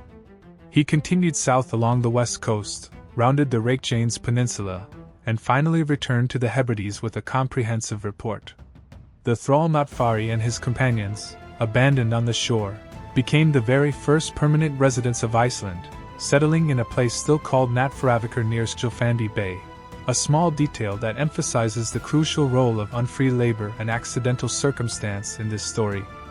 Gerrit's report named the island Gerardshamar, Gerrit's Isle, and he praised it highly, describing lush pastures, abundant fish, and an interior of volcanic peaks and hot springs. His testimony transformed Snaeland from a vague rumor into a geographic fact, a land of opportunity that lurked just beyond the horizon for any Norseman with the daring to cross the Whale Road. The man who would finally give Iceland the name by which we know it today, and who would test the island's harshest extremes, was Floki Vilhjálmsson, a Norwegian Viking and explorer whose dramatic expedition around 868 AD became a legend of survival, superstition, and harsh empirical observation. Floki, known to posterity as Hrafna Floki, Raven Floki, hailed from the region of Rogaland, and he set out with a deliberate plan to locate the land that Gerrit had described. Lacking the magnetic compass or any map, he employed a navigation technique that was as ingenious as it was ancient. He captured 3 ravens in Norway, knowing that these intelligent corvids, when released at sea, would instinctively fly toward the nearest landmass if land were within their sensory range. Floki's ship, a sturdy Nar loaded with his family, livestock, and a crew of free men, made first for the Shetland Islands, then for the Faroe Islands, and then struck out northwest into the empty ocean. Some days into the voyage, when the Faroes had disappeared below the horizon astern, Floki released the first raven. The black bird circled the ship, scanning, and then, finding no land, flew back eastwards toward the Faroes, a sign that they were still too far from their goal. After several more days of sailing, Floki released the second raven. This bird also circled, but returned to the ship and perched on the mast, confirming that no land was within range. The tension on board must have been excruciating, the fear of sailing off the edge of the world pressing on every man's mind. Finally, when they had advanced far enough to be within perhaps 100 kilometers of the eastern coast, Floki released the third raven. This time the bird did not circle or return. It shot straight forward, westwards, unerringly, as if pulled by a string. Floki ordered the helmsman to follow the raven's flight, and within hours, the high, jagged peaks of southeastern Iceland broke the horizon. They had arrived. The landing site was on the south coast, in a region of vast black sand deserts and glacial Alwash plains, later known as the Rangervellir area. Floki's initial delight at finding the land quickly soured as he discovered the true nature of the place. The summer was spent exploring and establishing a base camp at a bay he named Vansfjord, probably near the present-day Breiðafjörður. The fjord was teeming with fish, a resource so abundant that Floki, in his excitement, neglected the crucial task of gathering winter fodder for his livestock. When the autumn came and the days shortened, the settlers were hit by a winter of catastrophic severity. The fjord froze completely, a solid sheet of ice so thick that it did not thaw until late spring. The livestock, with no hay stored, starved and died one by one, their carcasses frozen stiff in the fields. Floki's daughter, Geirhildr, drowned in an accident, adding a layer of personal tragedy to the unfolding disaster. The saga describes Floki climbing a high mountain in the depths of the winter, a peak now called Flokafall, and looking out over a landscape choked with drift ice, the frozen sea stretching to the horizon. In a moment of bitter disillusionment, he gave the land its permanent name, Iceland. When spring finally came and the ice began to crack and groan, Floki's crew managed to repair the ship, but the return voyage was delayed by unfavorable winds. Floki was eventually forced to leave behind a portion of his gear, and the graves of his daughter and his cattle, and he sailed back to Norway, where he gave a report that was decidedly negative. He described Iceland as a worthless, frozen hell. However, one of his crewmen, a man named Herjolfur, gave a more balanced account, saying the land had both good qualities and bad, that its grass was rich in summer, and that its bays were full of fish. A second crewman, Rolfur, was so effusive that he declared butter dripped from every blade of grass. These contradictory reports created a divided image of Iceland in the Norse imagination, a land of terrifying ice and volcanic fire, but also a land of immense natural wealth for those who could master its rhythms. Floki's expedition, despite its failure as a settlement attempt, effectively completed the reconnaissance phase. The Norsemen now knew exactly what they were dealing with, an island of extremes, requiring careful preparation and a full complement of livestock, tools, and fodder. The stage was set for the mass migration under Ingólfur, and the name, Iceland, born from a moment of despair on a frozen mountain, has endured for 11 centuries. With the reconnaissance voyages of Nadid, Gerar, and Floki complete, the floodgates of settlement burst open, and the 60 years from 870 to 930 AD saw the arrival of those 435 principal settlers, the Landnámsmenn, whose names and genealogies are meticulously chronicled in the Landnámabók. These individuals were not a homogeneous mass. They represented a cross-section of Norse society, from high-born jarls to independent free farmers, each carrying their household gods, their tools, and a burning determination to carve a new life out of the volcanic soil. The Landnámabók, compiled around 1130 AD by Ari Orgilsson, is a unique document in world history, a register of over 3,000 personal names and the precise boundaries of every major land claim made during the settlement. It reads like a combination of a social directory and a legal cadaster, beginning in the east and moving clockwise around the island, recording each settler's place of origin, the route of their voyage, and the extent of the land they took. The process of claiming land, landnam, was governed by a set of unwritten but universally recognized customs. A settler arriving at a fjord would typically beach his ship and light a large signal fire to announce his presence to any other ships that might be approaching. He would then walk the boundaries of his desired tract, often marked by natural features such as rivers, ridgelines, or the point where the vegetation gave way to barren lava. To formally consecrate his claim, he would perform the fire claim ritual, carrying a lit brand from a central fire around the entire perimeter, lighting smaller fires at the corners. This act had both a practical function, warning off competitors, and a sacred function, dedicating the land to the gods and driving away any malevolent spirits. Women as well as men could be landnámsmen, and the Landnámabók records several women who took land in their own name, the most famous being Or the Deep-Minded, but also women like Ordrir, who claimed land at Ordristare in the east, and Halla, who settled in the north. The settlers brought with them a full complement of livestock: the Icelandic horse, a sturdy, small breed descended from Norwegian and Celtic stock, perfectly adapted to the rough terrain; cattle for milk and meat; pigs, which were initially common but later declined as woodlands were depleted and free-range pig keeping became difficult, and most crucially, sheep, which became the foundation of the entire economy. The genetic studies of modern Icelandic sheep confirm that they are almost pure descendants of the original 9th century flocks, with no significant admixture, a living link to the settlement age. The settlers also brought seeds of barley and oats, attempting to grow grain in the short Arctic summer, but the cultivation was marginal at best, and after the first centuries, grain farming largely ceased due to climatic cooling, leaving the Icelanders dependent on imported grain and the all-purpose famel as their currency. The ships that carried these cargoes were the indispensable nars, broad-beamed, clinker-built cargo vessels that could carry up to 30 tons of cargo, powered by a single square sail and a crew of 6 to 12 oarsmen. The voyage from western Norway to the east coast of Iceland took, under ideal conditions, about 7 to 10 days, but could stretch to 3 weeks or more in adverse weather. The cost was enormous.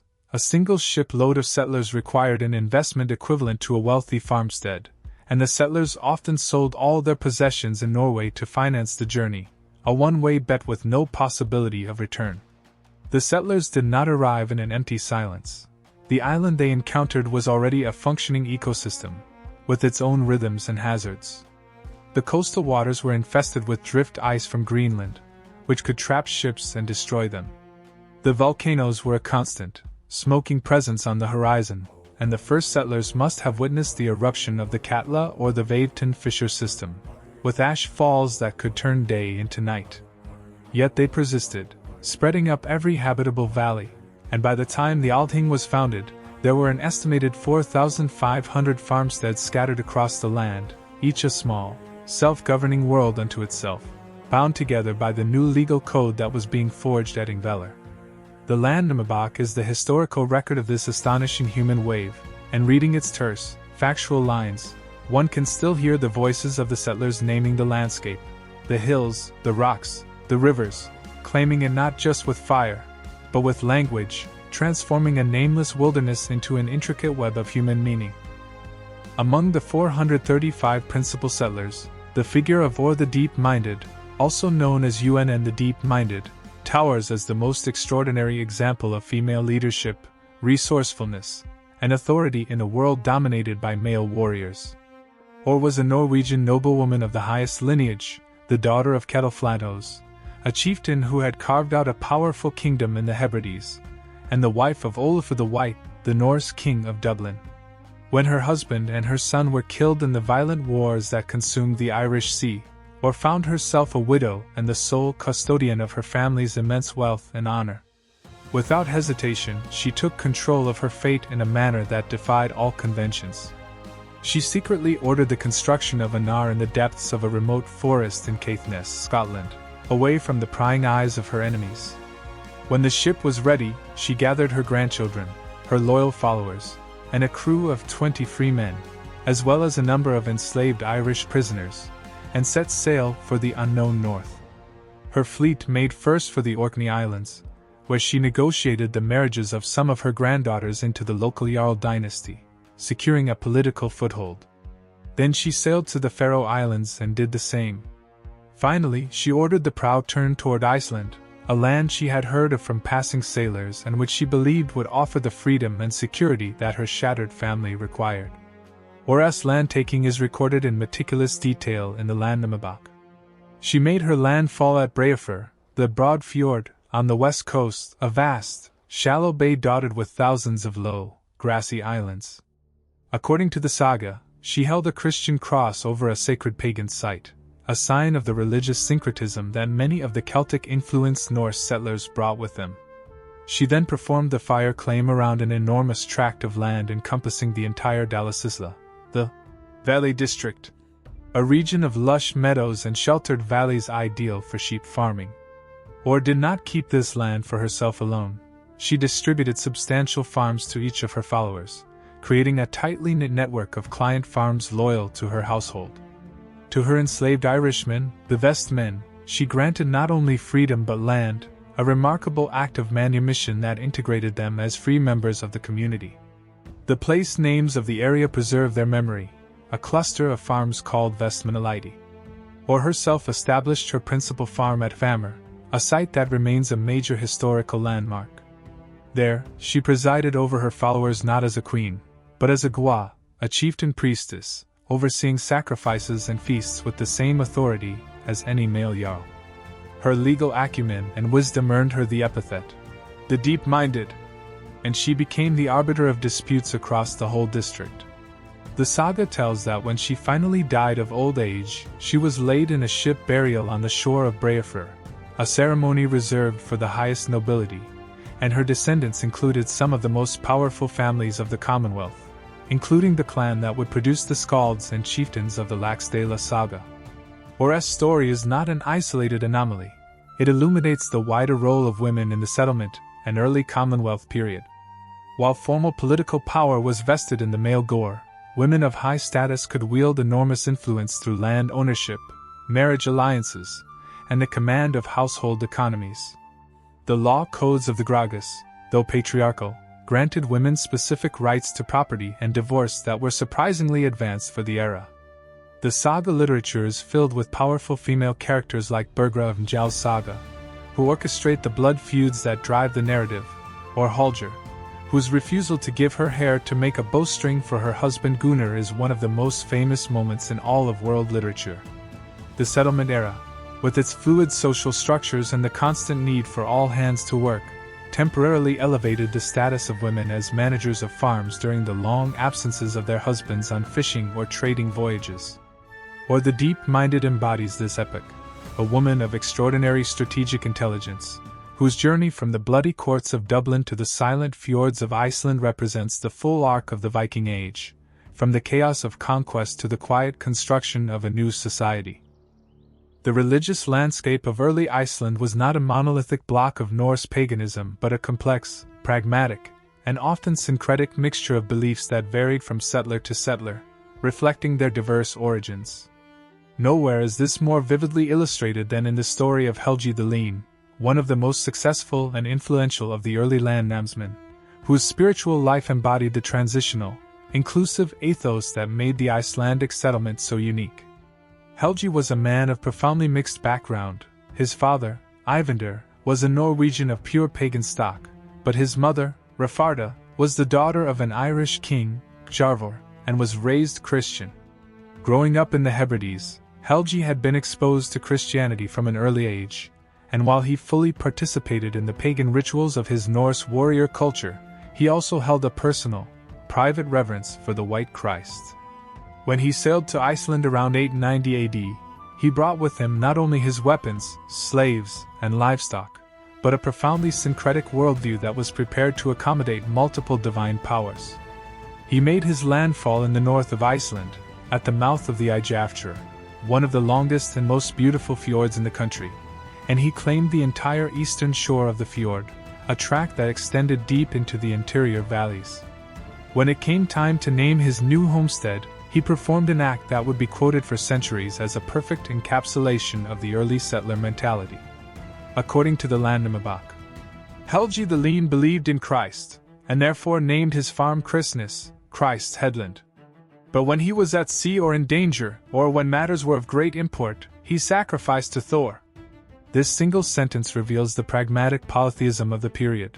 The Christian god was acceptable for the naming of a farm and for daily life, but in the chaotic, life-threatening situations that a Viking seafarer or warrior constantly faced, the ancient, tested power of Thor, the red-bearded slayer of giants and protector of mankind, was the god to whom one turned.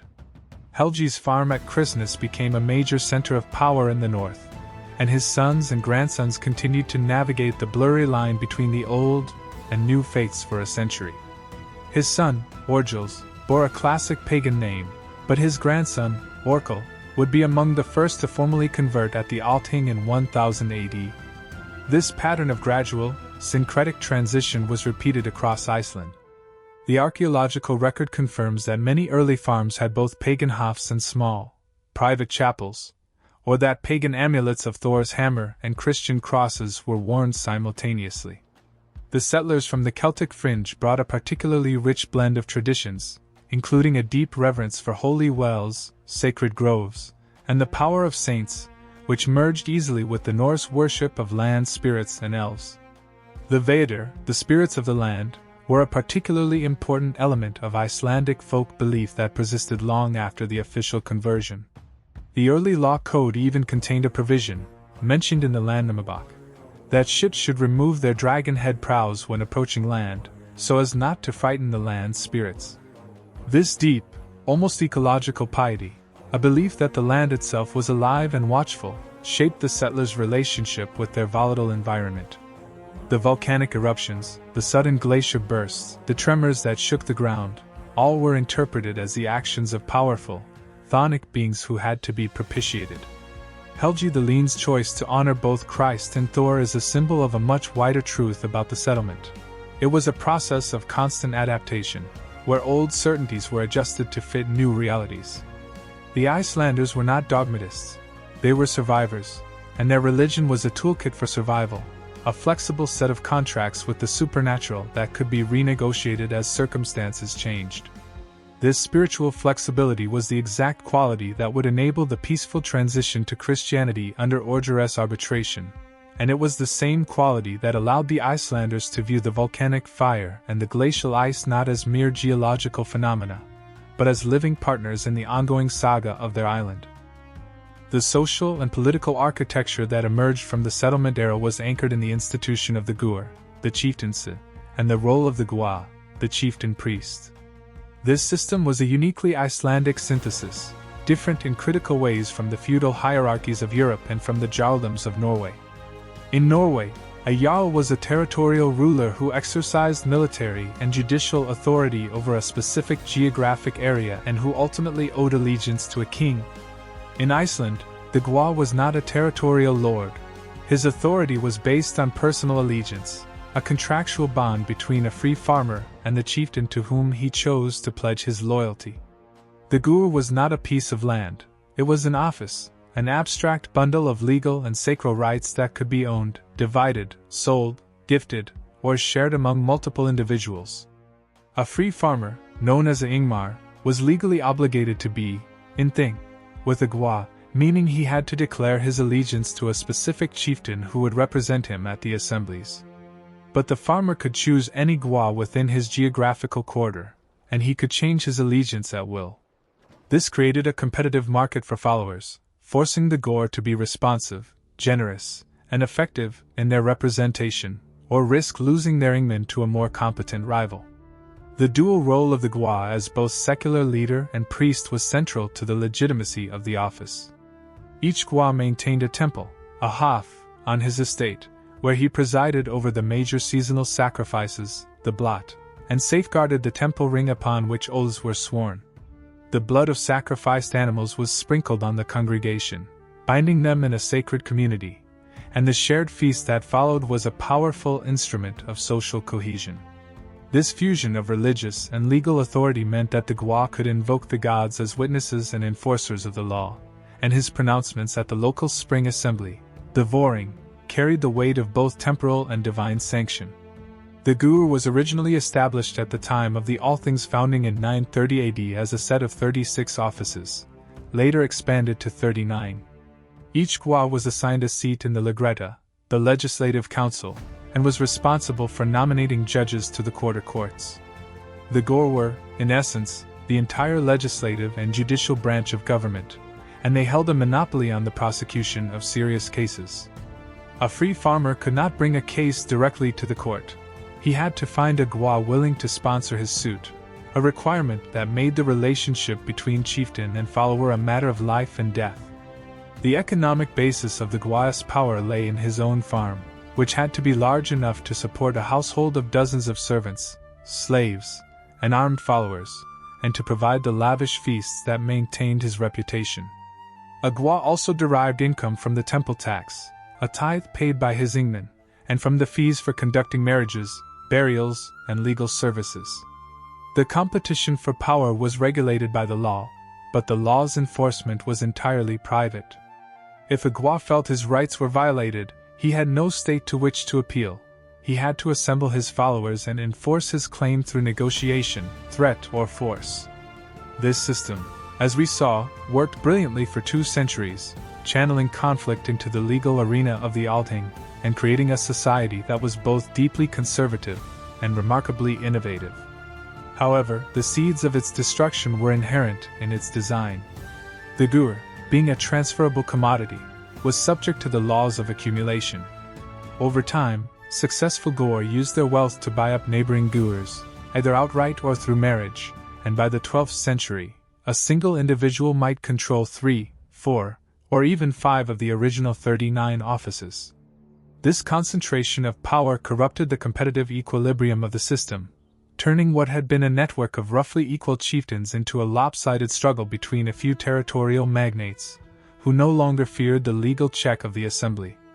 The Gwa, once the servant of the law and the voice of the community, became a lord in all but name, and the stage was set for the tragedy of the Stirling Age. Understanding the Gur system is essential to understanding everything that followed, from the flowering of Saga literature to the final, bloody collapse of the Commonwealth. The Althing's annual session at Ingvellir was far more than a political event. It was the social, economic, and cultural heartbeat of the entire Icelandic Commonwealth, a 2-week explosion of activity that transformed the barren Rift Valley into a bustling, temporary city of tents, booths, and human energy. Every summer, for a period of 2 weeks straddling the summer solstice in late June, the entire effective leadership of Iceland, along with thousands of free farmers, merchants, craftsmen, storytellers, brewers, and marriage brokers, converged on the assembly plains. The journey to Ingvellir could take a chieftain from the eastern fjords up to 12 days of hard riding over mountain passes and across glacial rivers, a testament to the importance that was placed on attendance. As each chieftain's retinue arrived, they set up their temporary booths, in the precise same locations that their families had occupied for generations, a microgeography of social status mapped onto the lava field.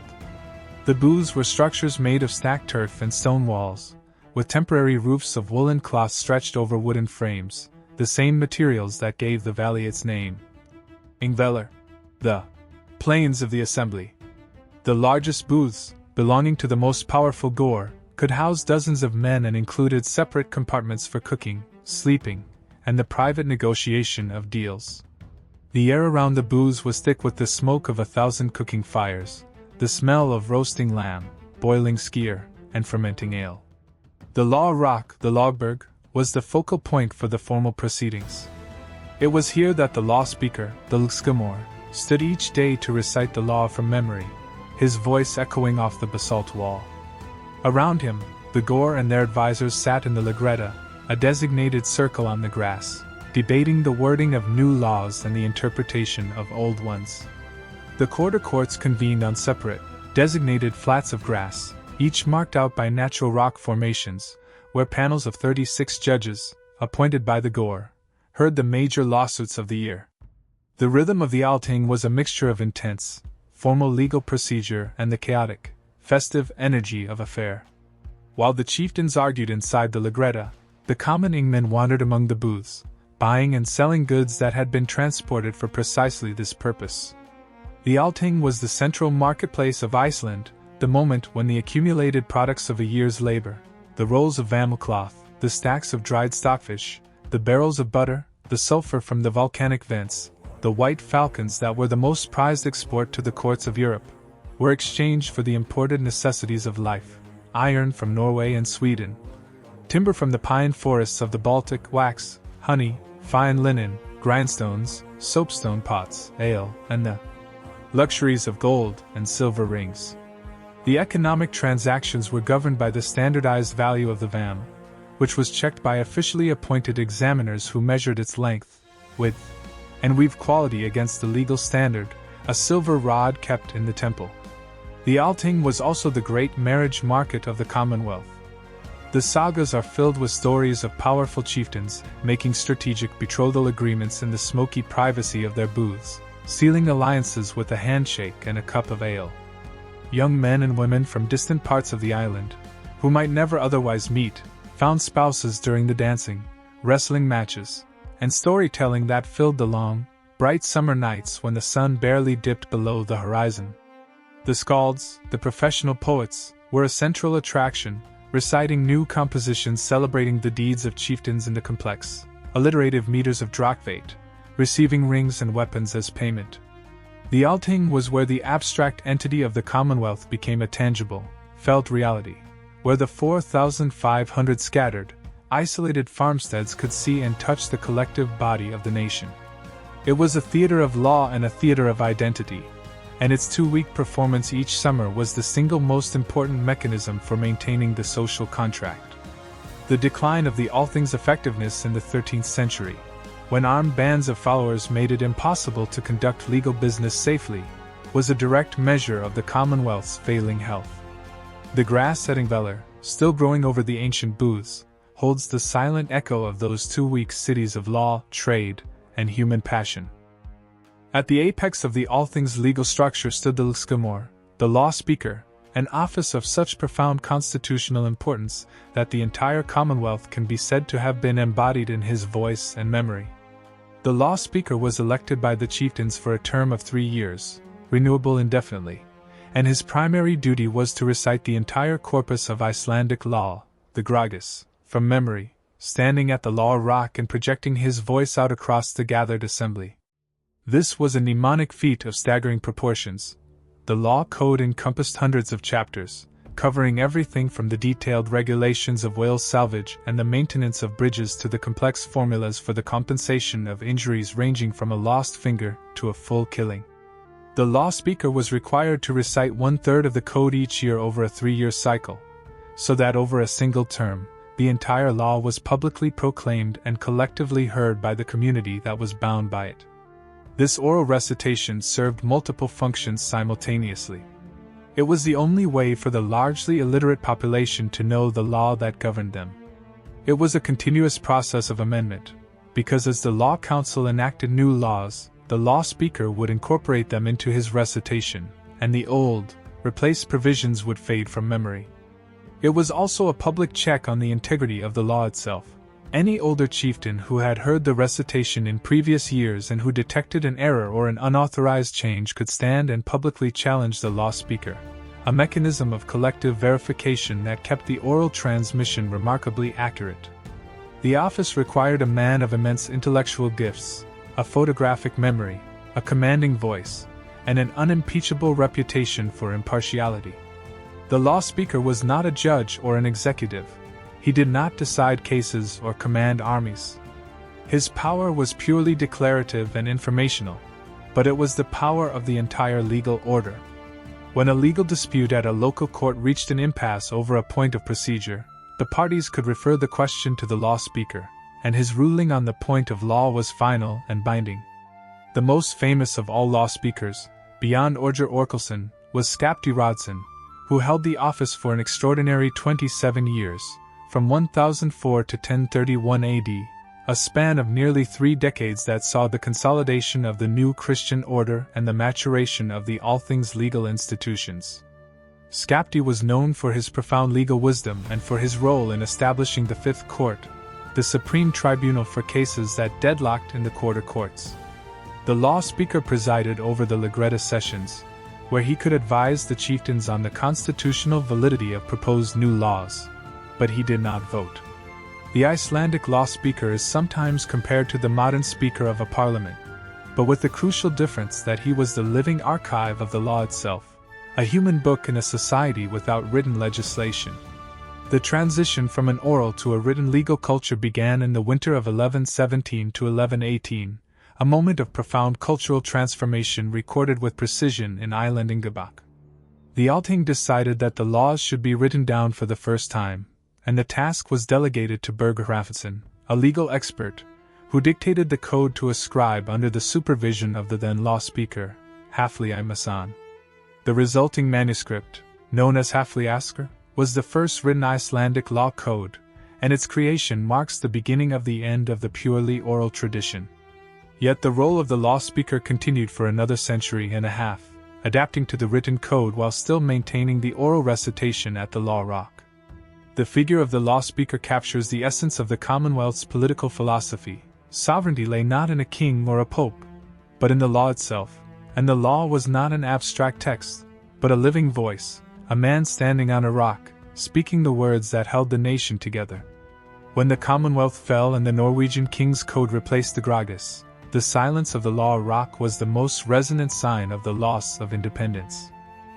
The saga literature that immortalized the golden age of the Commonwealth is, at its deepest level, a literature of feud, a series of intricate, detailed narratives that trace the logic of blood vengeance, the mechanisms of legal settlement, and the tragic, inevitable escalation of conflict. The feud was not a chaotic breakdown of social order.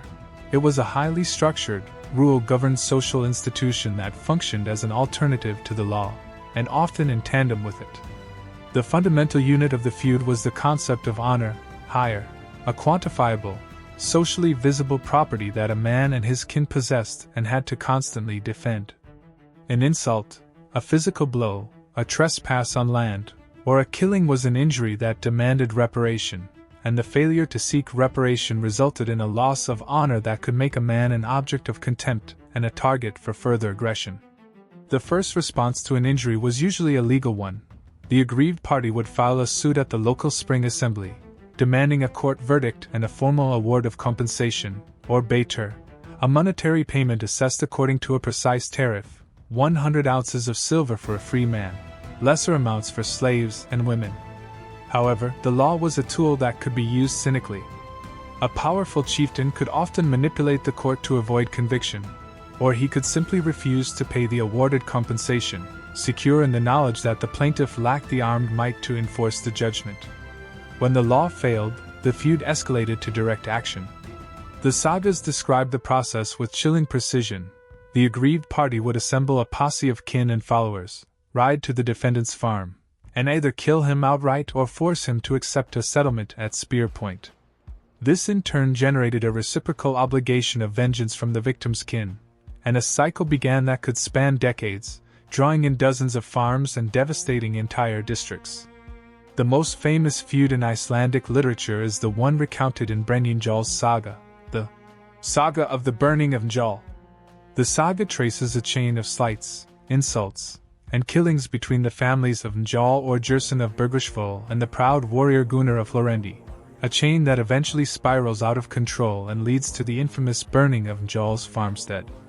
Njál, a wise and peaceable lawyer, is unable to stop the escalation despite his legal skill, because his wife, Bergra, and his sons insist on answering every injury with a counter-injury, point for point.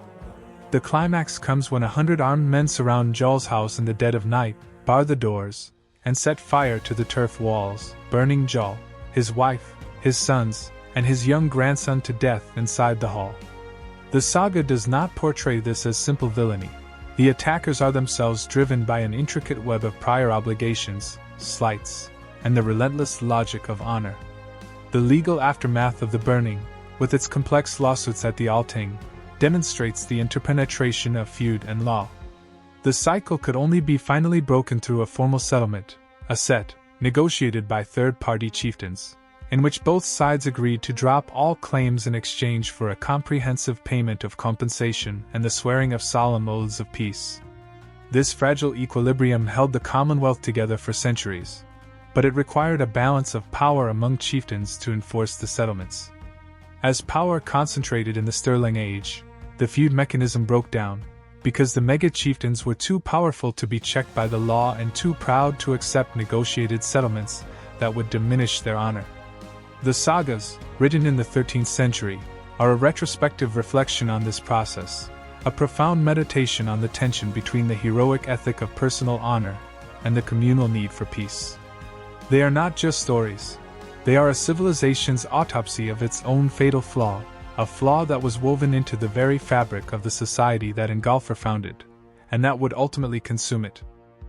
The conversion of Iceland to Christianity at the Althing of 1000 AD was not a sudden bolt from the blue but the culmination of over 2 decades of persistent, often dangerous missionary activity, diplomatic pressure, and a slow, ground-level shift in religious consciousness.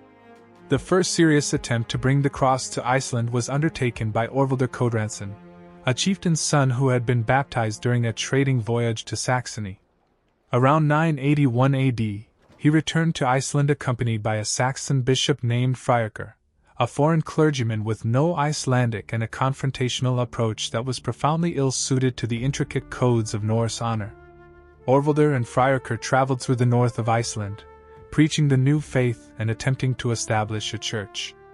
The reaction was mixed. Some curious farmers listened politely, but the established pagan chieftains saw the missionaries as a direct threat to their sacral and legal authority.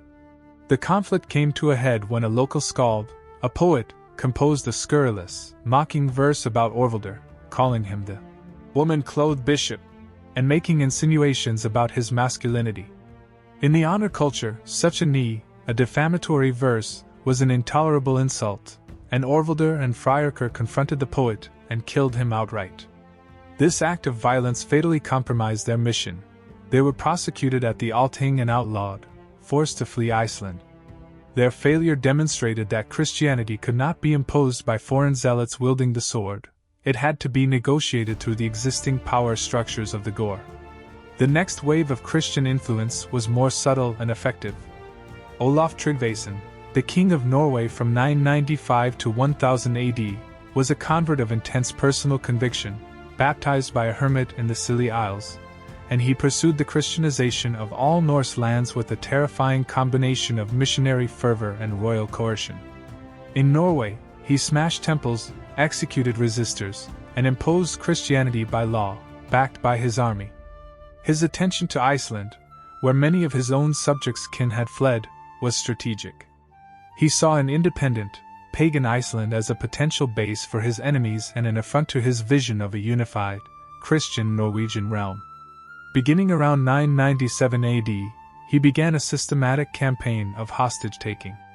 Every Icelander of note who happened to be in Norway at the time, traders, poets, the sons of prominent chieftains, was detained, and the king sent word to Iceland that they would be executed or maimed unless the Althing agreed to accept Christianity. These hostages included Kjartan, the beautiful and heroic foster son of Olafur Pi, and the brothers of several powerful Gore. The pressure was immense and deeply personal. Meanwhile, a native Icelandic Christian movement was gaining strength, led by chieftains who had converted abroad, such as Gizur the White, a powerful Gwa from the Hakadala region, and his son-in-law, Hjalti Skeggisson. Hjalti, a charismatic and provocative figure, traveled to the Althing in 999 AD and, in a deliberate act of blasphemy, stood at the Law Rock and sang a verse that mocked the goddess Freya as a bitch. The pagan Gore were outraged and immediately convicted him of blasphemy, forcing him into exile.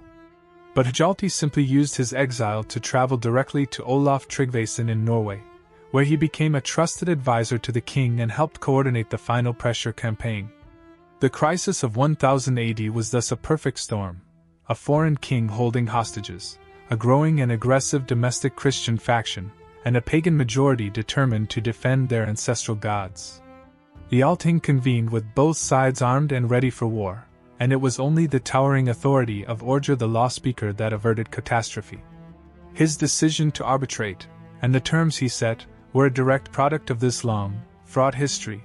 The Icelanders had seen the violence that missionaries and kings could bring, and they chose a path of legal, managed change rather than the sword. The conversion was, in a very real sense, a diplomatic settlement with the Norwegian crown, paid for in religious change, to buy back the lives of Icelandic hostages and preserve the independence of the Althing.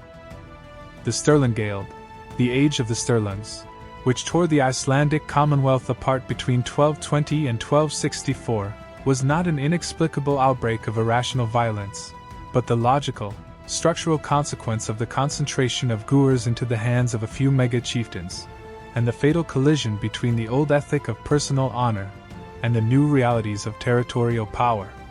The central dynamic of the period was the transformation of the Gwa from a chieftain priest of a local community into a territorial lord, a smekongur, a little king, who commanded private armies of hundreds of armed followers, held multiple Guers, and treated his region as a personal fiefdom.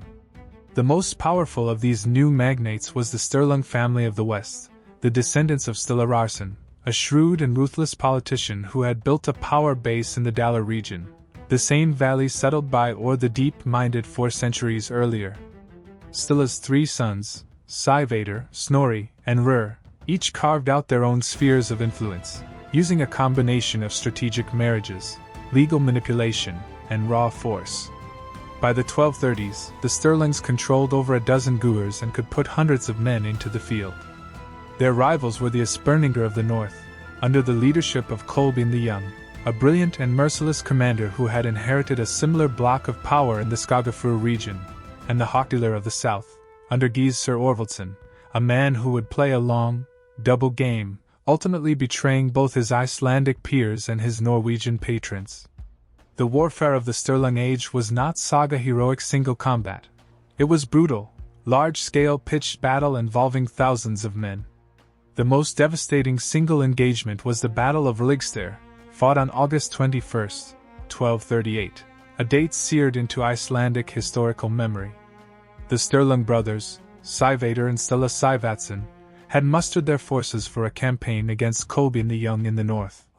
They led a force of roughly 1,000 men, a huge army by Icelandic standards, into the Skagafjord Valley. Kolbein and his ally, Geyser Orvaldsson, had prepared an ambush, gathering a larger force of about 1,700 men. The battle was joined on a sloping plain near the farm of Reykjavík.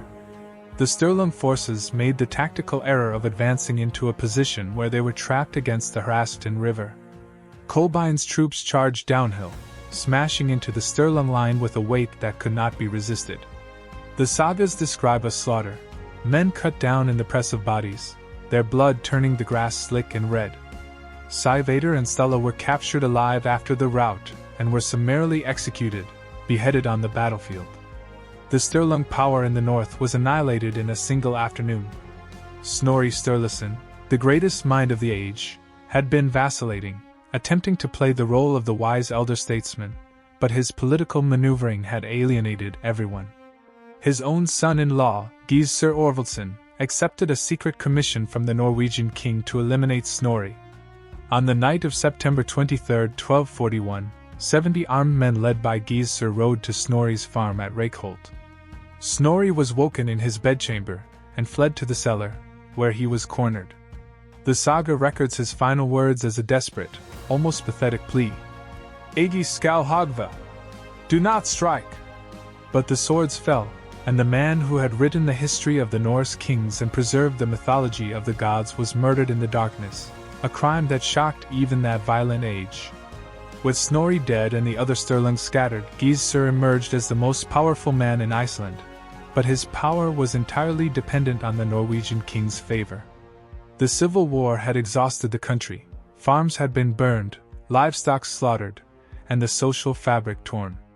The Icelanders, who had fled Norway to escape a king, had now, through their own internal logic of feud and ambition, created the conditions that made a king's intervention seem like the only path to peace. Snorri Sturluson is without question the most towering intellectual figure of medieval Iceland, a man whose life and work encapsulate the brilliant duality of the Commonwealth's final century, the simultaneous flowering of literary genius, and the bloody decay of the political order that sustained it. Born in 1179 at the farm of Famur, the very estate founded by Or the Deep-Minded, Snorri was a child of the most elite circles of power. He was fostered at the age of 3 by John Lof's son, the most respected chieftain in Iceland at the time, a man descended from both the Norwegian royal house and the great saga heroes. John's estate at Adi was a center of learning, where the Latin alphabet, the poetic meters of the skalds, and the oral histories of the settlement were all part of the daily intellectual air. Snorri absorbed this education voraciously, and by his early 20s, he had become a man of immense ambition, both literary and political. His rise to power was meteoric. Through a strategic marriage to the wealthy Herdis Bessadaughter, he acquired control of the Borgarfjord region, and he quickly began accumulating Guers, serving as law speaker from 1215 to 1218, an office that placed him at the very heart of the legal system. But Snorri's true fame rests not on his political career, but on the two monumental books he composed, the Prose Edda and Heimskringla. The Prose Edda, written around 1220, is a handbook for aspiring skalds, but it is also the single most important source for the entire corpus of Norse mythology. In its pages, Snorri recounts the creation of the world from the body of the giant Ymir, the adventures of Thor and Loki, the death of Balder, and the final destruction of Ragnarok, all in a lucid, compelling prose that preserves these stories from the oblivion that befell the oral traditions of every other Germanic people. Heimskringla, the Circle of the World, is a history of the Norwegian kings from the mythic past down to Snorri's own time, a work of breathtaking scope that weaves together oral saga, skaldic verse, and political analysis into a coherent narrative. Snorri was not a dry analyst. He was a master of character, dialogue, and dramatic irony, and his portraits of kings like Olaf Tryggvason and Harald Fairhair are the definitive versions that have shaped all subsequent historical imagination. Yet Snorri's political judgment was fatally flawed. During his trip to Norway in 1218 to 1220, he was lavishly entertained by the regent, Earl Scully, and he made promises to serve Norwegian interests that would later be used against him. When he returned to Iceland, he abandoned the Althing's interests for his own, breaking oaths and alienating allies. His refusal to commit to the doomed Sturlung campaign at Rigster, and his subsequent attempt to play all sides, made him enemies of everyone. The final tragedy of Snorri's death at Reykjavík in 1241 is that his murderers came from his own family circle, acting on the orders of the very Norwegian king whose ancestor Snorri had immortalized in literature. The cellar where he died is still there, a cold, stone-lined pit beneath the modern church, a site of pilgrimage for lovers of literature who mourn the man who gave us the stories of the Norse gods. Snorri's life is the ultimate symbol of the Commonwealth's paradox. The same fierce, individualistic, honor-driven culture that produced the most sophisticated prose literature of medieval Europe also produced the political chaos that destroyed the society that made that literature possible. The Sagas and Snorri's own work are the Commonwealth's epitaph, written in its own hand. The final legal act of the Icelandic Commonwealth was the acceptance of the Gamli Samli, the Old Covenant, a treaty of submission to the Norwegian crown negotiated between 1262 and 1264, which formally ended the kingless republic and absorbed Iceland into the Kingdom of Norway.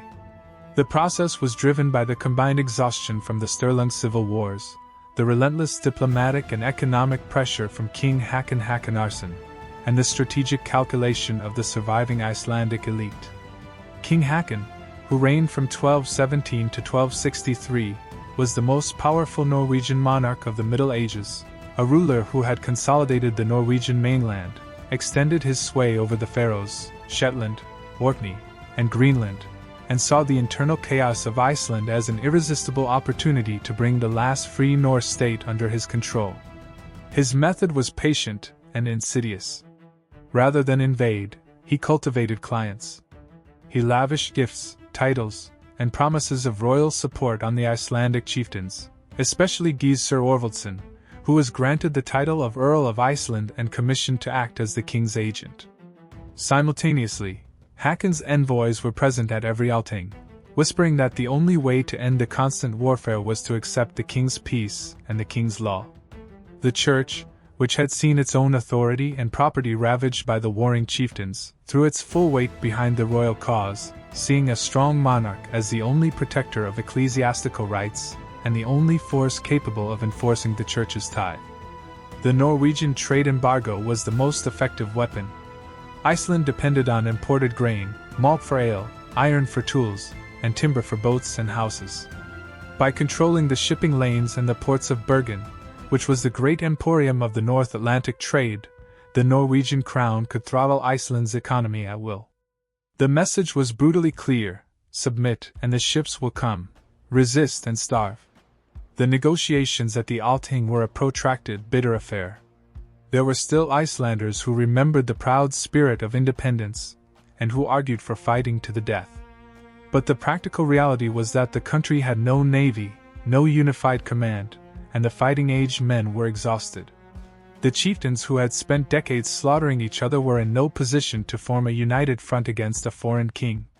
The covenant was ratified by the quarter courts one by one, starting in the north and west in 1262, and finally by the eastern and southern quarters in 1264.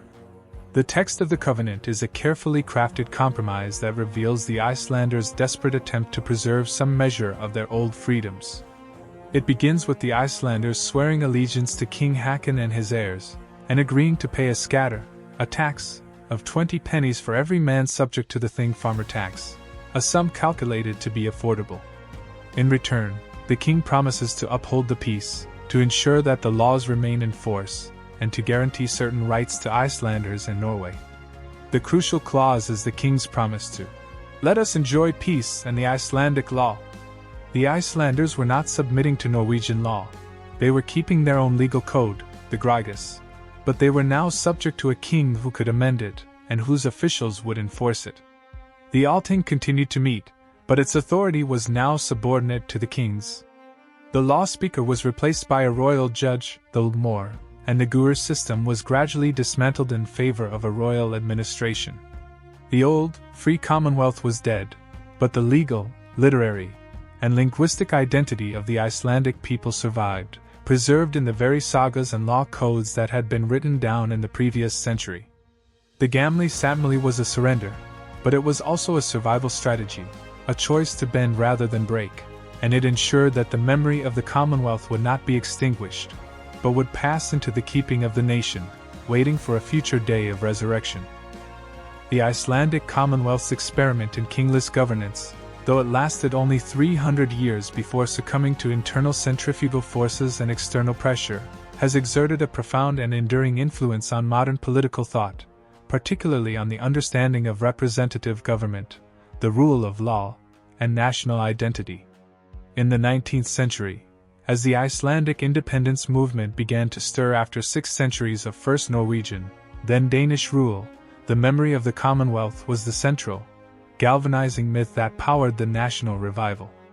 The historian and politician John Sigurðsson, the leader of the independence movement, consciously invoked the Althing of 930 AD as the foundation of Icelandic nationhood, arguing that the union with the Norwegian crown in 1262 had been a personal treaty with the king, not a surrender of sovereignty, and that the death of the last king in that line had returned full sovereignty to the Icelandic people. This legal argument, built on a meticulous reading of the Old Covenant, became the ideological cornerstone of the peaceful campaign that secured Iceland's first modern constitution in 1874 and, eventually, full independence in 1944, when the Republic of Iceland was proclaimed at Ingvellir on June 17, the birthday of John Sigurðsson. The choice of Ingvellir was not incidental. It was a deliberate re-sanctification of the place where the law speaker had once stood, a symbolic reconnection of the modern democratic state to its medieval predecessor. The Althing is today recognized as the oldest surviving parliamentary institution in the world, a direct, uninterrupted lineage of representative assembly that extends back over 11 centuries. Political scientists and historians have also looked to the Icelandic Commonwealth as a fascinating case study in anarcho-capitalism and decentralized legal systems, a real-world example of a society that functioned for centuries without a state monopoly on violence, relying instead on privatized law enforcement, competitive chieftaincies, and a shared legal culture. The work of economist David Friedman and others has drawn on the Grygus and the Sagas to explore how medieval Icelanders managed to settle disputes, enforce contracts, and provide public goods like courts and dispute resolution without a king, tax-funded bureaucracy, or a standing army. The system, with its transferable guers and its requirement that litigants effectively purchase the legal services of a chieftain, has been compared to a market for law. Its ultimate failure, when the market cartelized into a few powerful hands, is also instructive, a cautionary tale about the vulnerability of decentralized systems to power concentration. The cultural legacy is equally powerful. The Icelandic language, preserved with deliberate conservatism, is a living museum of Old Norse, and the ability of every Icelander to read the sagas in their original language keeps the voices of Ingólfur, and Orger perpetually present. The sagas themselves, with their terse, realistic prose and their profound exploration of the conflict between law and honor, have become a foundational text of world literature, influencing authors from Sir Walter Scott to J.R.R. Tolkien, and shaping the modern fantasy genre in ways both direct and subtle. The very names of the landscape, the farms, the lava fields, the waterfalls, are the same names that appear in the Landnámabók, creating an unbroken chain of place memory that is unique in the modern world.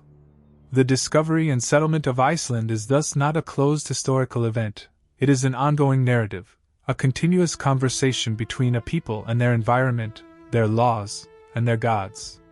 The fire and ice that formed the island also formed the society, and the steam that Ingólfur saw rising from the bay is still rising, a breath from the earth that connects the age of the longship to the age of the internet, a reminder that the most radical experiments in human freedom often begin with a small ship and a leap of faith.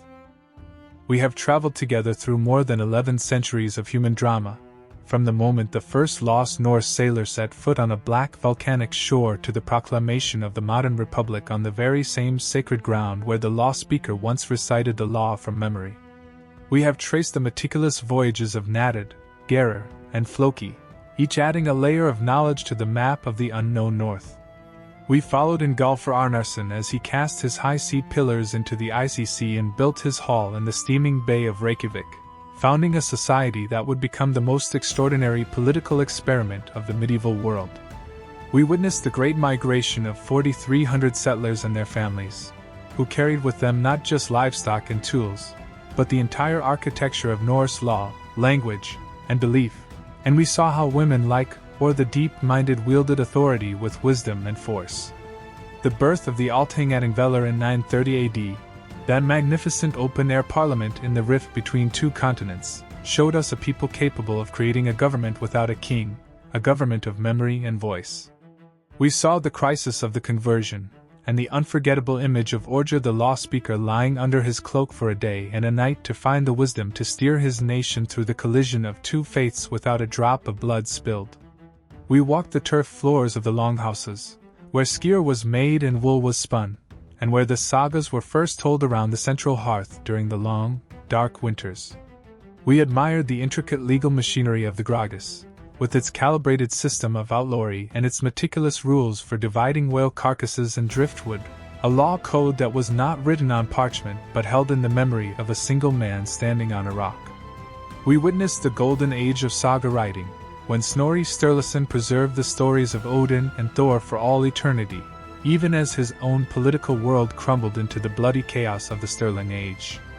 We saw the Commonwealth fall, not to a foreign invasion, but to its own internal contradictions, as the very freedom that allowed the chieftains to flourish became the engine of their self-destruction, and we saw the survivors make the painful choice to submit to the Norwegian crown in exchange for peace and the preservation of their law. And we have seen, in the modern era, the resurrection of that ancient spirit, as the descendants of the settlers reclaimed their independence at the very spot where it was first conceived. The history of Iceland's discovery and settlement is more than a story of a small island in the North Atlantic. It is a universal parable about the human need for freedom, the fragility of law, and the astonishing creative power that can be unleashed when a group of exiles decides to build a new world on their own terms. The volcanoes still erupt, the geysers still erupt, and the rift is still widening, and the nation that was born from fire and ice endures, a testament to the vision of the men and women who saw a frozen, smoking wilderness and dreamed of a home.